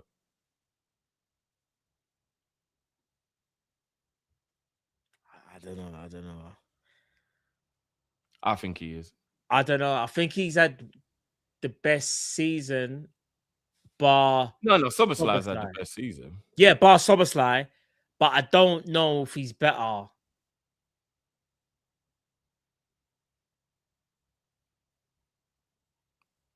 I think he defensively, Jones can be a bit suspect. Yeah, but they all can. Yeah, but the thing is, I've never seen. I rate Jones, yeah, but I've never seen Jones 15 games. But he always gets injured, though. That's the problem. I hear that, bro. But every time he puts a good run together, he gets an injury. But availability is the best ability, though. I hear that. No, but remember, I'm just talking about talent. Yeah, he's got our best midfielder. I don't think he's definitely our best midfielder. Stop us like he's probably one of our most technically gifted midfielders. I just think he's our most talented midfielder. I think he listens to instructions better than the others. I think he can follow those instructions better than the others. I'd probably say there's an argument he's our best passing midfielder. He's definitely our best dribbling midfielder. He's the best dribbler. No, he's definitely the best dribbler out of our. Yeah, I was just trying to think. Definitely. Yeah, he is. All right, here's a question. Who's more press resistant, Gravenberch or Jones? Jones. You think Gravenberch is good, but Gravenberch has kind of just got one move. Jones is more press resistant. I do think that's a bit of a thing, you know. I seen Grav use footwork, you know. Yeah, Grav's talented. He's talented. Grav got footwork. But I seen Grav on the byline carving man up, you know. But because he'll do that and then he'll mess up the pass potentially, then no one cares. Yeah. But Gravenberch is the definition of a ball carrier. Yeah, he is. Yeah. His passing isn't good, but his ball carrying is brilliant. He can take the ball on the edge of our box, dribble past couple man, and take the ball all the way up the field. He can do that. Grav is good at doing that, but he's not good at passing. That's the problem. That's No, what when I'm stops thinking Grav from about it being now, a top Jones is midfielder, probably bro. Yeah, Jones is probably a little bit more present because he's probably got like better footwork than Grav. I trust Jones with his back to goal. I trust Jones facing goal. I trust Jones in way more scenarios. Jones is Someone a right said, back "No, playing Verts is himself better." out of danger. No, but I'm counting Verts as an attacker, not a midfielder, though. Yeah, I wouldn't count. Yeah, Verts that's like that number 10s. I'm putting him in attack. I'm not Clark. Yeah. When Jim say midfield, he's saying McAllister, Grav, Soberslide, Jones, Endo, them man. Yeah, the people who play 6 and 8. Yeah, the people who play 6 and 8. Yeah. It would just be very disappointing if he leaves, bro. I know. We'll have to wait and see though, because I do think, if I'm being honest, from what I know, Drift, Curtis Jones at this present time is leaving. I said it like 2-3 weeks ago now. He's leaving, bro. Unless something drastically changes, he's leaving. And just like Mo, Curtis, Robbo, it's dark. It is dark. Remember when I also said as well, and you and Kyle crashed it on me when I said, or even suggested that you think Virgil's not looking at this and considering the future. I still stand by that, bro. Yeah. We just don't want to hear it because we can't imagine a world with him. I'm telling you right here, right now, in front of the whole YouTube world, if Virgil van Dijk leaves Liverpool this season, you will not see me again. Why did you say that? Is that in combination of the other players or just Virgil? It will be the straw that broke the camel's back. I feel like we could have recreated the thing of like, do you know what I can see happening? If Virgil was to leave, the Carragher Henry when Brendan Rodgers gets sacked. I can imagine your face. Bro, I'm telling you. Don't come looking for me either. Man said I'm going to the mountains, no backpack. Just going to the mountains. You know when Kal-El got to the top of the mountain and he could see his dad? What, Jarrell? No, Kevin Costner is adopted. Oh, yeah. Nah, bro. I'm done. If that ever happened, I'm done. Man said I'm going to the mountains. I'm never returning. I would delete everything out of the archives, and I'm out. I'm burning down the whole village. But bro, I do think you have to be. I'm not saying it's gonna happen, Jim. I'm just saying. If someone asked me out of 100, I wouldn't say it's 100% that he's staying. If someone said give me a percentage, I'm not saying 100. No chance. Yeah, but if there's too much. With this manager, I'm not giving 100% to anything. So yeah, I agree with that. Virgil worries me. I think the only reason he probably won't go is because he realizes if he does, it's going to look absolutely mental that Salah's leaving, Robbo's leaving, Alisson could be leaving, yeah. And then he says, as being captain goes, I think it's my time. Like everyone will probably crash out on him because they'll say, oh, you're the captain and you're just leaving us. Like, so that's probably why he won't go. But I'm telling you for now, if Virgil won't captain, I think he walks like Salah. Yeah, let's stop having this conversation. You're trying to upset me, bro. All right. Let's read the supers and then we'll get out of it. We'll get out of it. We've got one elephant in the room that we could address as well before we head out. Yeah, go on. What do you think of the reports we've been linked with Hones? All right. So I have not watched Stuttgart. I don't watch them. So I've only can't paid even. attention to them since Ram told me to watch. Yeah, I can't tell you how they play football, bro. Mm. I really can't. I just know that there's elements of the way how his team plays very aggressive. And he's seen as someone that's taken Stuttgart at the table very quickly. However, 2 Champions League qualifications in 3 years, and he won them a league trophy, a domestic trophy. That's pretty impressive for Stuttgart. That's very impressive. I've been told he plays similar football to Klopp. Not as heavy metal, but like a similar type of Klopp football where there is pressing involved. It is about being intense and running and whatnot. I've just seen something mad in the chat, you know. Yeah, it's not the names aren't good, are they? Bro, I'm not gonna lie. That's one of the reasons why we can't get him. The jokes write themselves. Bro, how can we go from Slot to Honus? Is that his name, Honus? Yeah. Every time I hear that name, Bob, I didn't think about it till now, you know. You lot are so. I'm not gonna lie. If your surname is Honus, you gotta get your daughter married real quick. Can you imagine how teased you would be in England if you was a girl and your surname was Honus? Honus is mental. Crazy. He's 44. Is he actually 44? I don't. I mean, he's part of like the new up and coming managers, so that doesn't. I'll be real.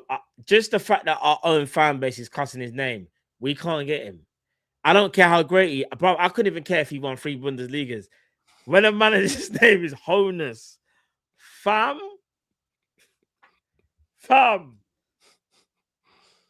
brother, we're still trying to get rid of the other manager, and we know what names you lot have said about him. So I don't even want to think what the creativity. Right. Was it? I think it's Sebastian, isn't it? Sebastian Honus, you know. I mean, it's childish. We're being very childish. We're being very childish. I'm being childish. I'll be real. I'm being childish. I'm being childish because I can't stand my manager anyway. I'm just being childish, but yeah. But it's true though. The jokes are gonna write themselves when we start getting bent over. So.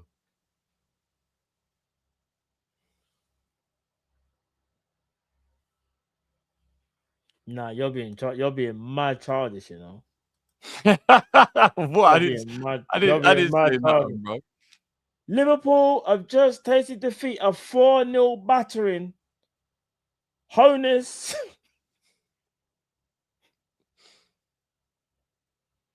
has got to respond.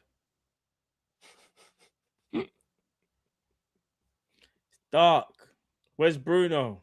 Where's Bruno with the commentary when you need Bruno, blood? Big up Bruno in the chat. See, look.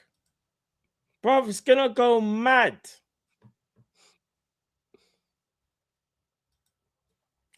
Yeah, we can't. Now, all jokes aside, though, chat, I'm just being childish. But no, from what I've heard, he's a good coach. I have heard that, like, digging deep.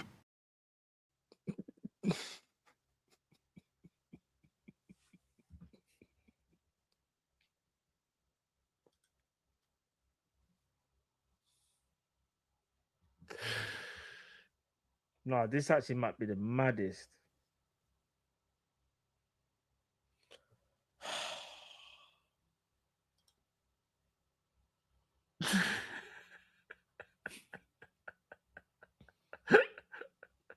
Is it the Luda?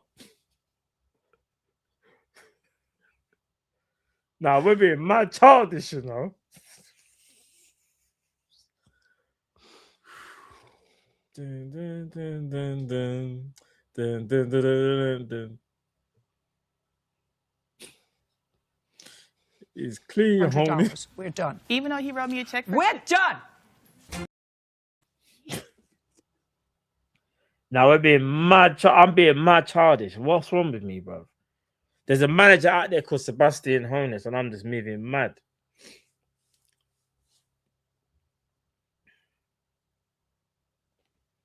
Even Kathy, look, Kathy's getting involved now. Bruv, it's gonna be mad. Bro. Oh, this team's got too many gaps, you know. Nah, that's dumb.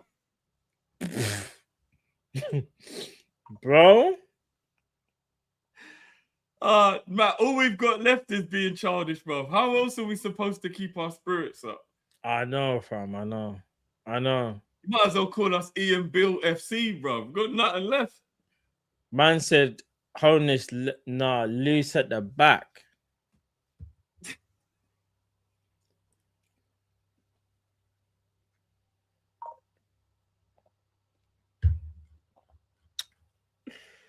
Oh, my days.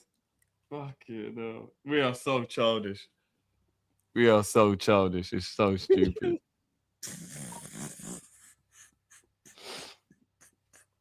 Oh, man. No, the comments are actually mad.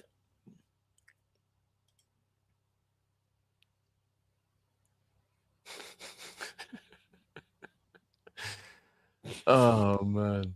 Wait. Where's that one I just saw? Look at this one.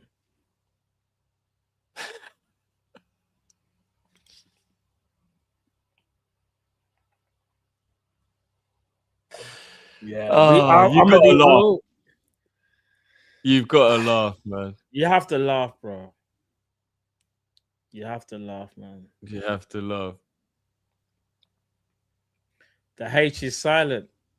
Yeah, we're gonna have to definitely make it silent, fam. Yeah, but people don't care about that in England. They won't care, though. They're just gonna say Sebastian Onus. You know. Do you know what? Big Ibu's got a point. There is a lot of positivity around when his reputation when you do like hear about him. No, what if I said is down? What if I said it's diabolical? Nah. Sorry, Jeff, what did you say, bro? No, I said that his reputation is actually very good, though. Like if you hear people speak about him, they speak about him in glowing terms. Like apparently he is a very, very highly regarded up and coming manager. So yeah. No, he is. He actually is still. I don't know, you know what I mean? I don't know if I don't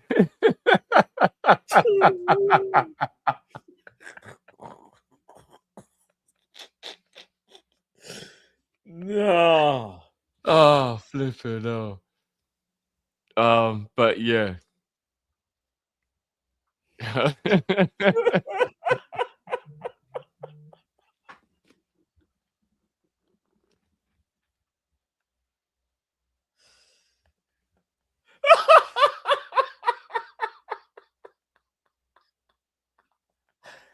Nah, what's up with you lot? You lot are so childish, I swear down. Chat, you lot are childish as fuck. Oh, you lot are childish, man. It's you lot's fault, man. It's you lot's fault. Nah, you lot are... Oh, my days. Oh, Jesus. Oh, man. Do you know what, though? We needed a laugh, man. Times are hard right now.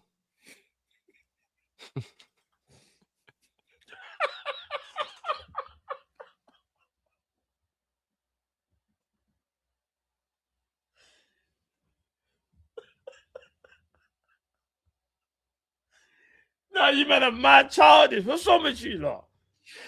Ah, come on, man. Let's stop it now. Hey.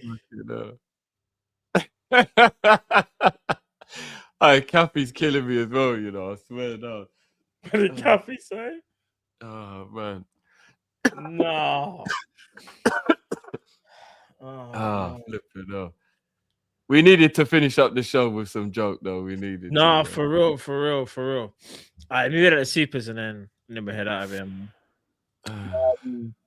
We got Sean. What's going on, Sean? Arsenal not been able to lift the trophy in front of their home fans is the highlight of my season. Yeah, because it's going to be at Sellers Park, isn't it? Do you know what? That is true, actually, what Sean's saying there. For real. That's actually kind of diabolical. That is mental. I asked, but what, not getting to lift it in front of your own because fans. here's the thing. Don't get me wrong. I can't stand them, but I do feel like don't you dare say they deserve anything no, good, bro. No. Any football team. No, Man United and Arsenal, I don't give a shit. Bro, I hate them, but any football team that, bro, no matter what football team it is, I'm just saying, like, I'm just trying to think of it from like a I'm taking off my Liverpool glasses, innit? I'm just saying London needs to ban a parade. There shouldn't be that many people allowed. I'm just saying that's mental. They should their parade should be banned. They can't even celebrate with their old fans. That's they should mad. never be allowed to shut down. Bro, I can't stand them, bro. When I say I've got beef with some, if I, you know, you know what, you're right. Let me change my mind because I can't stand them. I don't know what you're playing at. Yeah, I was about to say something, but I got proper beef with them. Like when I say beef, I'm talking like there's a couple of brethren in my group here. They're gonna go mad. One of them tried to go mad the other day. He went so mad, yeah. I nearly went crazy. I was just like, who's he talking to? Like, have you lost yourself? But anyway, cut long story short, imagine they haven't even won the league yet and they're talking. No, they have won it. No, they have, but what I mean, it hasn't officially happened yet. And they're talking wicked. They shouldn't be allowed to have their parade until after 11 p.m. No way should London ever get shut down and all that over those idiots. Yeah, for real. Nighttime parade when everyone else is at home. No, the way he was talking mad, my brethren, he's actually my brethren, but he was talking so mad that, like, if he wasn't my brethren, I'd actually say to him, boom, I'll meet you down at the shop, innit? And yeah, let's have a conversation. But he was talking, it was getting me so mad. They always lose themselves, bro. Nah. He's probably watching the show as well, thinking, I got him. Nah, you ain't got me. You're just talking wicked. And I thought, hold on a second.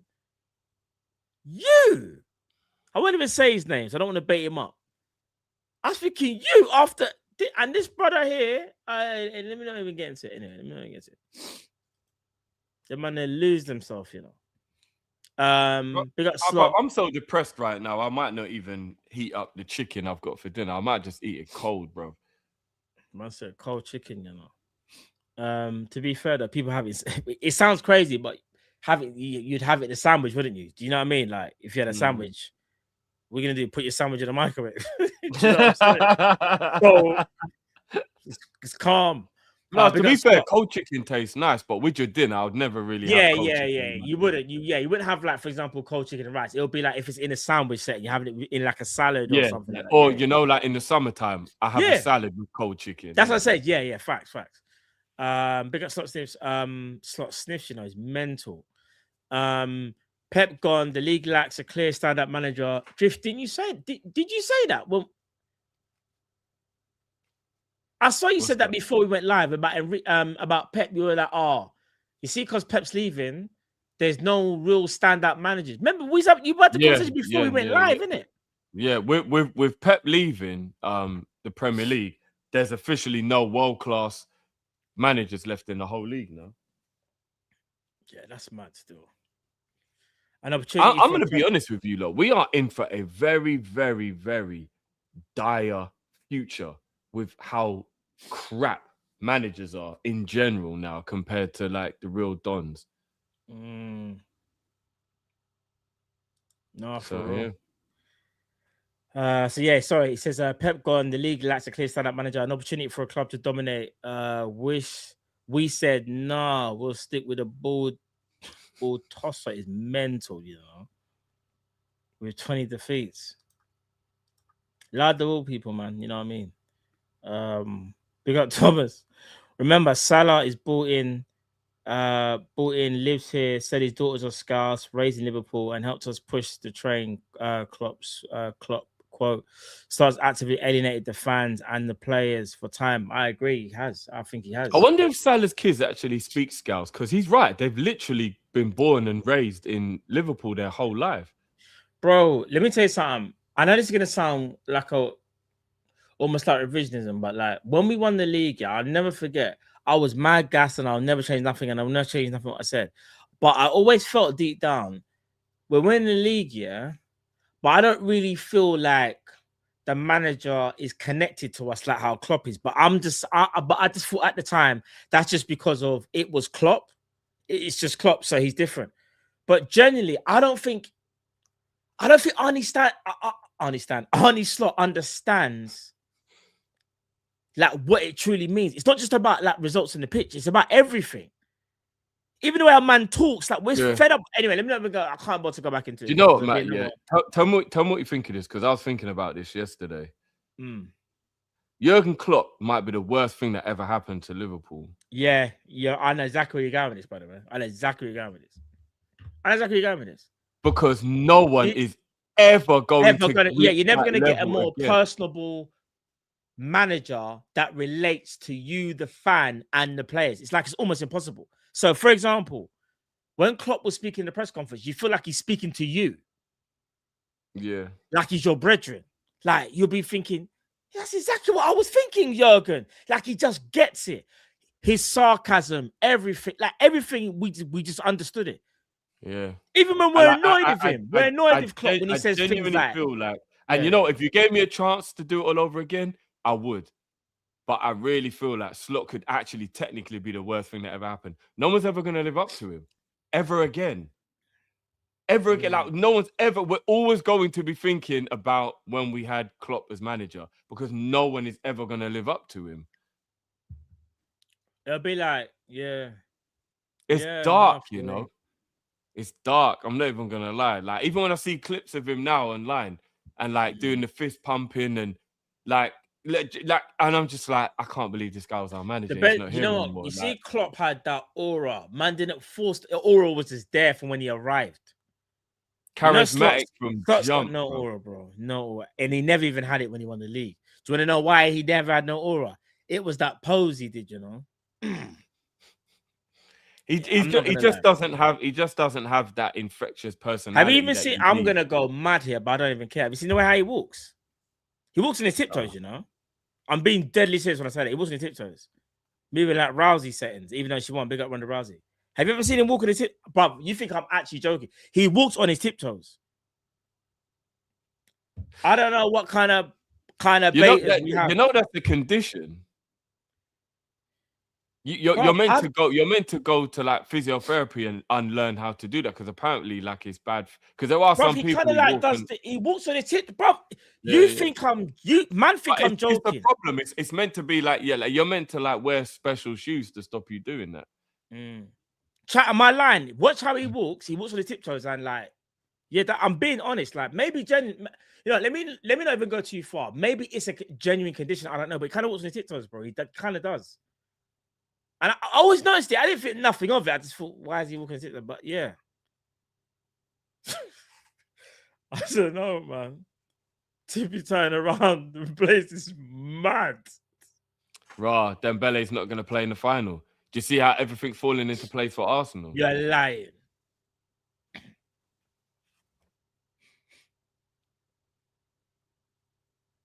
Anyway, let me just read out the rest of the supers.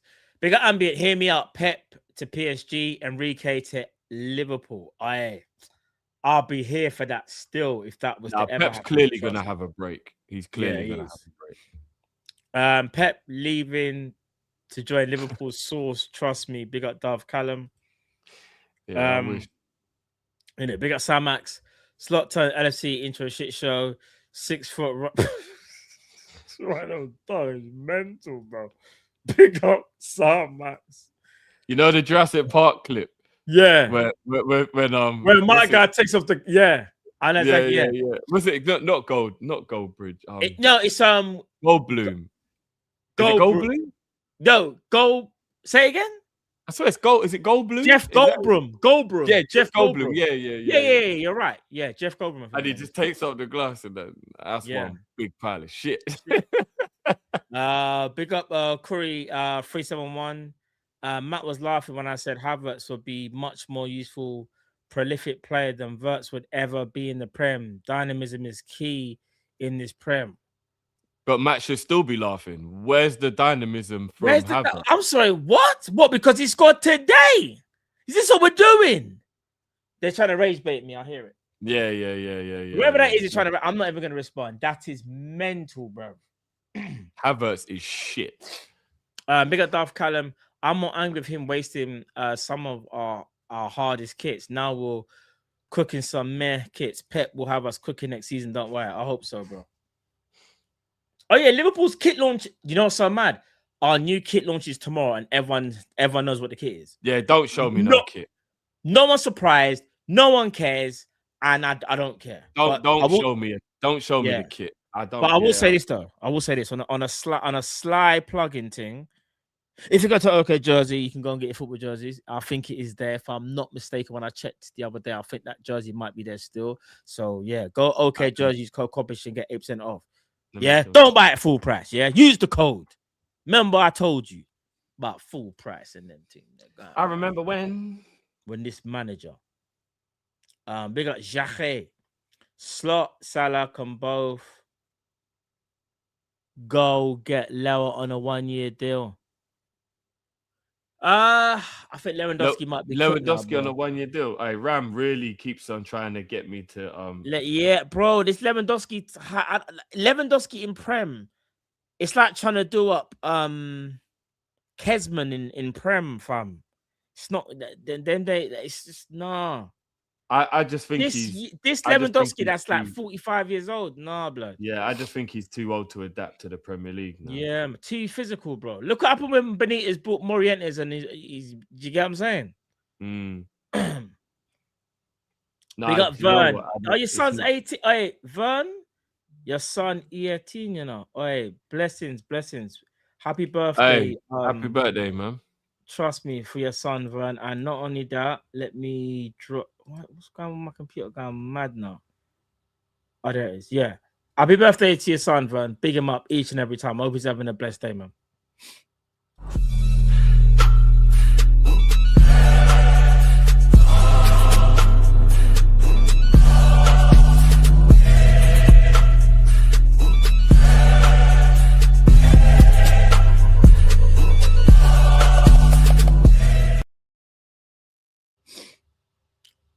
Big up, Vern. Hey, Matt, I'm not going to lie. The new home kit slaps, you know.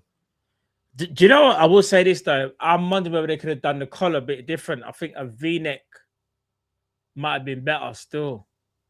Do you know what I like? I like that the 3 stripes are, like, big. Drift, don't be talking about the kit, man. We're pissed off, bro. Yeah, I know. Bro, I'm not going to lie. The kit slaps, but I'm just trying to do the whole, like... Have you seen the black one? Yeah. Big up Peterson. Slot said we can fix a team with transfers and selling. Funny, all players that are leaving had issues with him. He is trying to solidify power. Yeah, I hear it still. He is trying. Big up Jay. He's not retired. My brother. Why is no one saying we should get Xavi Hernandez? I think it's because Xavi's been out of work for a little bit. Not out of work, but I think Xavi's good, but I feel like it should have been Xavi Alonso, but that's another story. That's another story for another day because I'm not getting into that. I remember when. You know what? We've got 3 good kits again. Yeah. Big up Red Indian. For me, Jones been the best right back we've had this season. Him and Soboslai, between the two of them, 100%. Big up CJ. Big up Drifter, man. I reckon Slot. No, I'm not going to say this. I don't want to talk about a man's personal life. Like, I will cuss him out about his football and rare. I just don't want to do the whole talk about man's private life and that. I will say that. But I know you're only bantering, so I don't even see it as a thing. I just don't want to do that in it. So, but big up CJ. Basically saying, like, man's always on holiday. I'll leave it there. I'll let you lot work out the rest. Did you see that? Did you see that clip where the 5-year-old was talking to him about tactics? Oh, yeah. Yeah.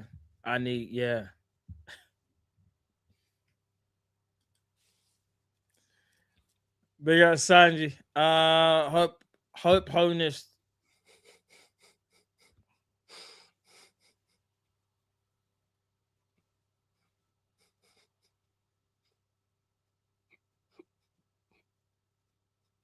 I can't read that, you know. I can't read that, bro. It's too mad. It's actually too mad. I know you don't read it. You lot in the chat can read it. You don't can read that though. Big up, Sanj.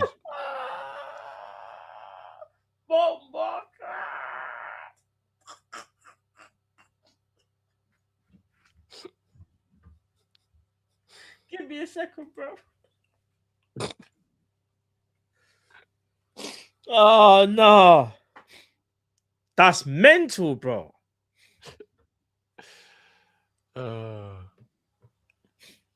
No, you can't say them things, chat. You can't. But hey, I mean, you fever. can, obviously, but I'm just saying. Yeah, that's mad. Still, it's mad. But people, listen, we're gonna end the show here. What was I gonna say to you? Keep your eyes peeled for the socials to let you know what we got coming up next throughout the week. We should have something cooking during the week. If I'm not mistaken, I think it's Wednesday, so keep your eyes peeled for that. You guys on the schedule already, then obviously Thursday. What's going on Thursday? Keep an eyes out for the preview. Preview either be Thursday or Friday. But yeah. Remember, we've got we're gonna have a Kopish special. That's their midweek. Yeah, midweek. Yeah. Most likely Wednesday, innit? Have I got it right? Most likely Wednesday, innit? I think. Most likely Wednesday, yeah. Yeah. So keep guys, while we're here, Matt will be doing the City game tomorrow. So make sure you join Matt for that. And then I will be doing the Europa League final, the Villa final on Wednesday. Yeah. So make sure you come and join me for that, guys. But I can't believe I'm doing the Bournemouth game tomorrow, and I need City to win, because if Bournemouth win and then they win again and we lose, Bournemouth will take our spot for the Champions League, bro. I know, bro. What kind of foolish? How are we parring with Bournemouth in? Let me know. Yeah. Let me know. But yeah, people, head over there tomorrow. that game's important. City have to beat Bournemouth, bro. Do you know how mad that is? And a lot of people are forgetting about the other proper important game tomorrow. Yeah. Oh, Chelsea Spurs, isn't it? Yeah, bro. But you know what though? Because West Ham have been terrible. I think but Spurs... there's only a point or two in it. So if Spurs don't win, they could still be relegated on the final day. It's a massive game. I got you. Yeah. Massive game. I got you. Right. Chat. Listen. We appreciate each and every one of you. Big up Cal couldn't make it today, but was obviously celebrating little man's birthday. Stevie Gerrard, you done already. Big up our nephew. Happy birthday to our nephew once again. Big up you guys in the chat. Big up Emma Heskey says Jose Mourinho wants Bastoni, the centre back at Real Madrid this summer. He's Mourinho's favorite option at centre backs. That does not surprise me whatsoever, because Bastoni's move to Barcelona has stalled due to a transfer fee. So yeah, we'll have to. Well, that's because there's a lot of people thinking that it will be Schlotterbeck that goes Barca instead. Oh, okay. But they clearly want a left-footed centre back because they're chasing all the left-footed centre backs. Yeah. Oh, yeah, and I forgot. And in other than non-Liverpool news, Neymar has made it to the Brazil squad. I can't tell you how happy I am that I'm going to see Neymar. Yeah, but Ancelotti just went and ruined all the good vibes by not calling up Pedro. How is Pedro not in that Brazil squad? The thing is, I can't even do the bias thing and say, "Oh, just because he's your boy, dude." I'm not gonna lie. João Pedro he's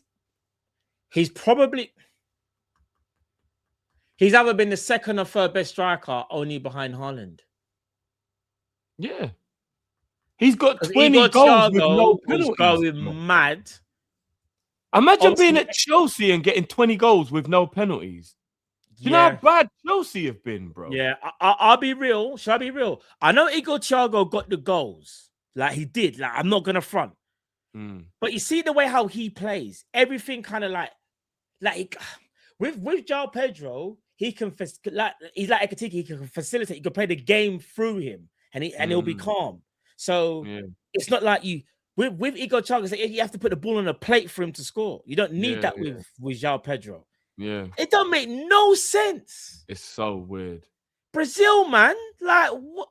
And again, I'm saying this But I don't give a damn about João Pedro. But I just, in the World Cup, you just want to see the best players play. That's why I hate seeing players get injured before, like, obviously, like Estevals and stuff. Like, brother, I know they're Chelsea players, but I want to see the best players play. It's the World Cup. That's where club football goes out the window. That's just the nations now. Like, we can't, do you get what I'm saying? Yeah, no, I'm not going to lie. Thiago's had a very good season for Brentford, no doubt, but he's a very basic striker. He is, bro.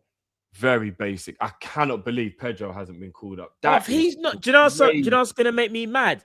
I'm going to watch Brazil cook here, and I guarantee you there's going to be a part where we're going to see the analysis and go, oh, look at Brazil. They're so fluid, this thing, but their striker, it begs you the question, did they make the right, did they make the right move, Gary? That's what they're going to say. I don't even know if Lineker's even there, by the way. That's just crazy, man. That's crazy. It don't make no sense. Did Joe Linton not make it? Joe Linton didn't get called up either. I lie, I tell. I need to see this Brazil squad. I'll find it now. I think Fabrizio posted it still. Let me see quickly. You're lying to fart. Hold on. I've got it right here. Same. Oh my. So I'll put on the screen. That's what I was literally about to do. Oh, okay. Cool.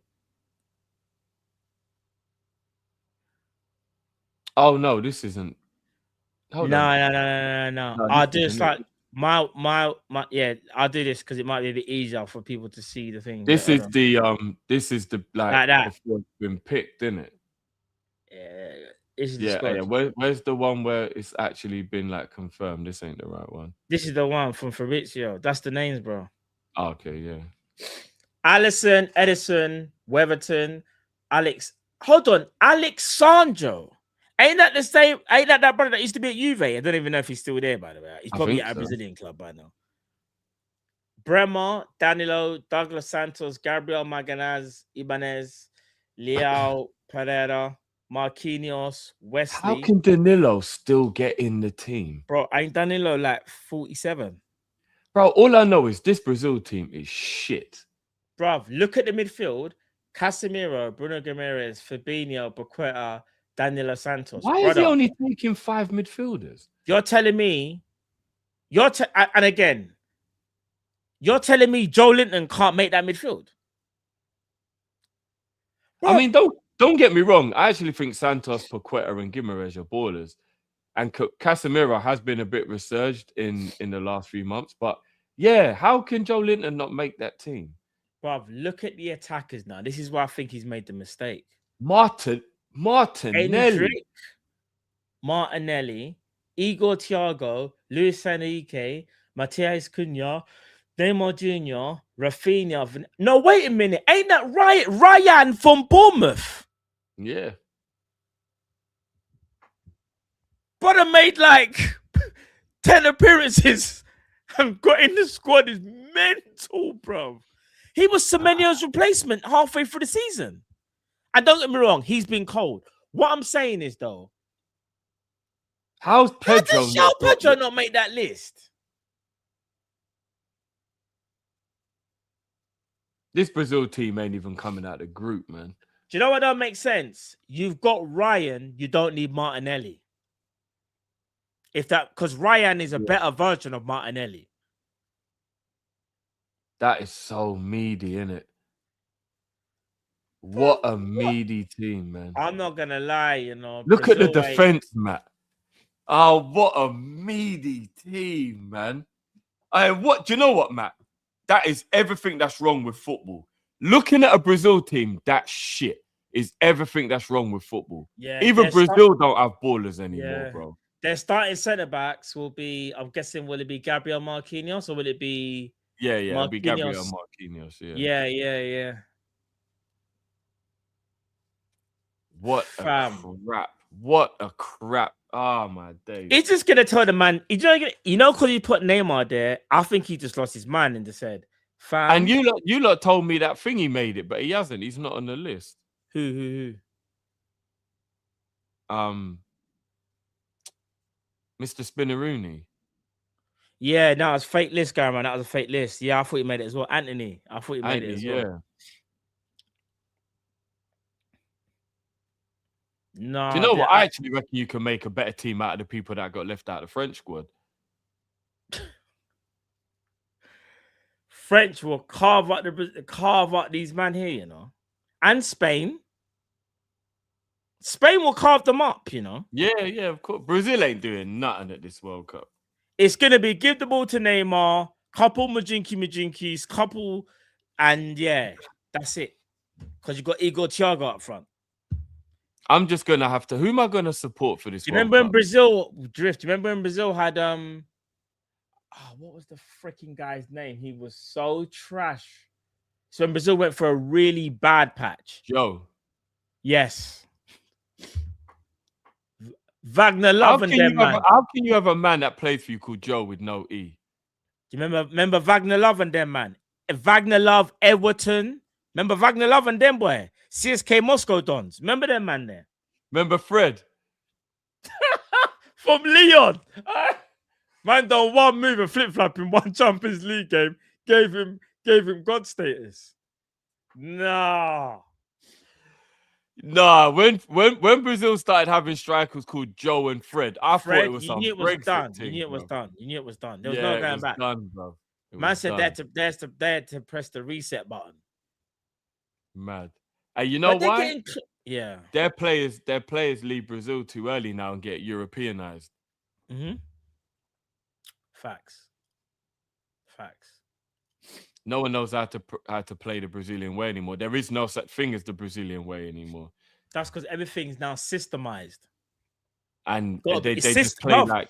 It's system over like individual everything. Ability, yeah. I'm telling you, football's in for a dark place, man. I might have to start looking for a different vice. I'm not going to lie. Yeah, you might have to still. I can't even lie, bro. But I can't take much more of this shit. Boy. People, listen. That was a new member, by the way. That actually did just come. Oh, was that a new member? I thought yeah. They got Connor the Red. I didn't realize he knew. I think Connor might have been a member before, though. But that's what I was going to say. I thought he has been. Big up Connor, though. I'm almost like, well, I thought he was. I'm almost certain he was. But yeah, big up Connor. We do have quite a few people that have got different, that have got the same names in the fan, but in our chat, though. So that's true. Underwater hockey, you know. Imran, everything Imran says is diabolical.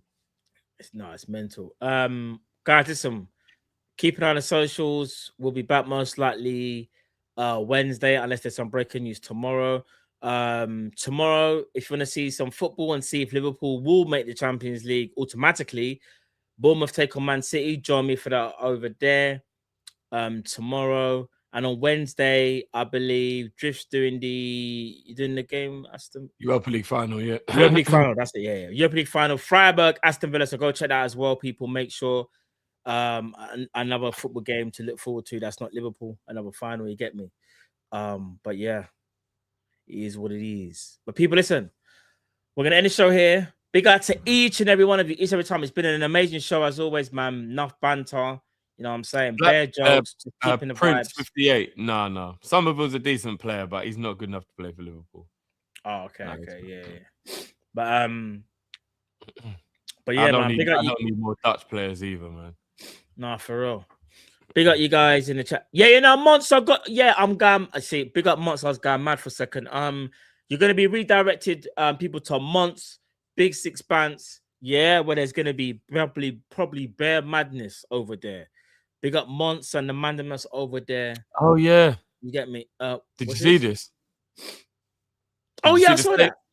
But are you surprised though? No, but bro, you can't cheat and then just say sorry later, but the points are the same. It's like after this, I guarantee you they're gonna come out and say they made a mistake. Havertz should have been sent off.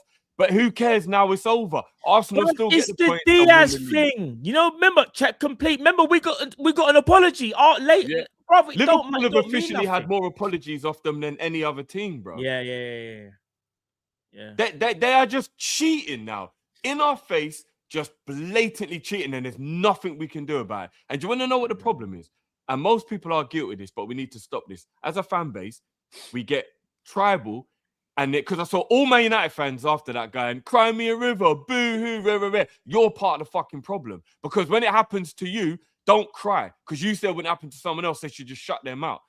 Yeah, that's the facts. problem. Everybody just gets tribal and does it. All the Arsenal fans lying through their teeth about how they're not getting all the decisions made for them. Explain to me how any club, especially a club who is as dirty and as cheating as Arsenal, could go an entire season, not concede one penalty and get no red cards in the whole season. Are you out your mind? You want me to believe that Arsenal have never committed one foul in the box and have never, ever committed a foul? Because I saw Gabriel headbutt someone. Today, I saw Havertz do a knee-high challenge on someone. No red card. Don't tell me they're not being helped. That Havertz challenge was a straight red. I don't give a fuck what anybody says. Call me straight salty. Red. Call me whatever you want. Sometimes the people who speak out for what's right are the ones who always get chastised and talked and looked down upon until everyone else realizes. So call me what you want. Salty, whatever the fuck you want. I've watched Arsenal all season get away with murder. Absolute murder. There's a possibility West Ham could get relegated over a dodgy decision that was given to Arsenal to help Arsenal. They don't give a fuck who else gets ruined by it, who else is affected by it, as long as they help those pussyholes win the title. And Man United, they've been brown enveloping their whole entire fucking existence of the Premier League. Don't get me started on Man United and dodgy refereeing decisions. I lived my entire life watching that shit. So don't even get me started on that. Don't even get me started on that. It's all bullshit. It's all bullshit, bro. They pick and choose what they want to do, when they want to do it, and then give some sorry-ass fucking apology afterwards. Like it matters. Go and tell West Ham sorry in the Championship. No, I agree, bro. It's mental, innit? Bullshit. Cheating little fucking bastards. I'm sorry, man. I will never respect this title. I don't care if people think it's just because I hate them. And yes, I do hate them, and I own that every single day. Oh, I hate Arsenal. I can't they have cheated their way all the way through this Premier League. No respect. I don't give a fuck what anyone says. They'll never get respect from me. Never. Cheating little shits. With that being said, listen, we're gonna leave on this one. Honest lot. Salah said what he said. You know what to do, fam. You know what to do. You know what to do. Do what's best for Liverpool. But yeah, people, listen. Big up. God bless. It's Team Kop-ish. It's another Monday night show. Smash the like button. Subscribe. Big up, people. Enough love. You're redirected to Monts as well. Big Six Banter the man them. If your night ain't done, go over there right now. Love, people. Take care. We're out. Peace.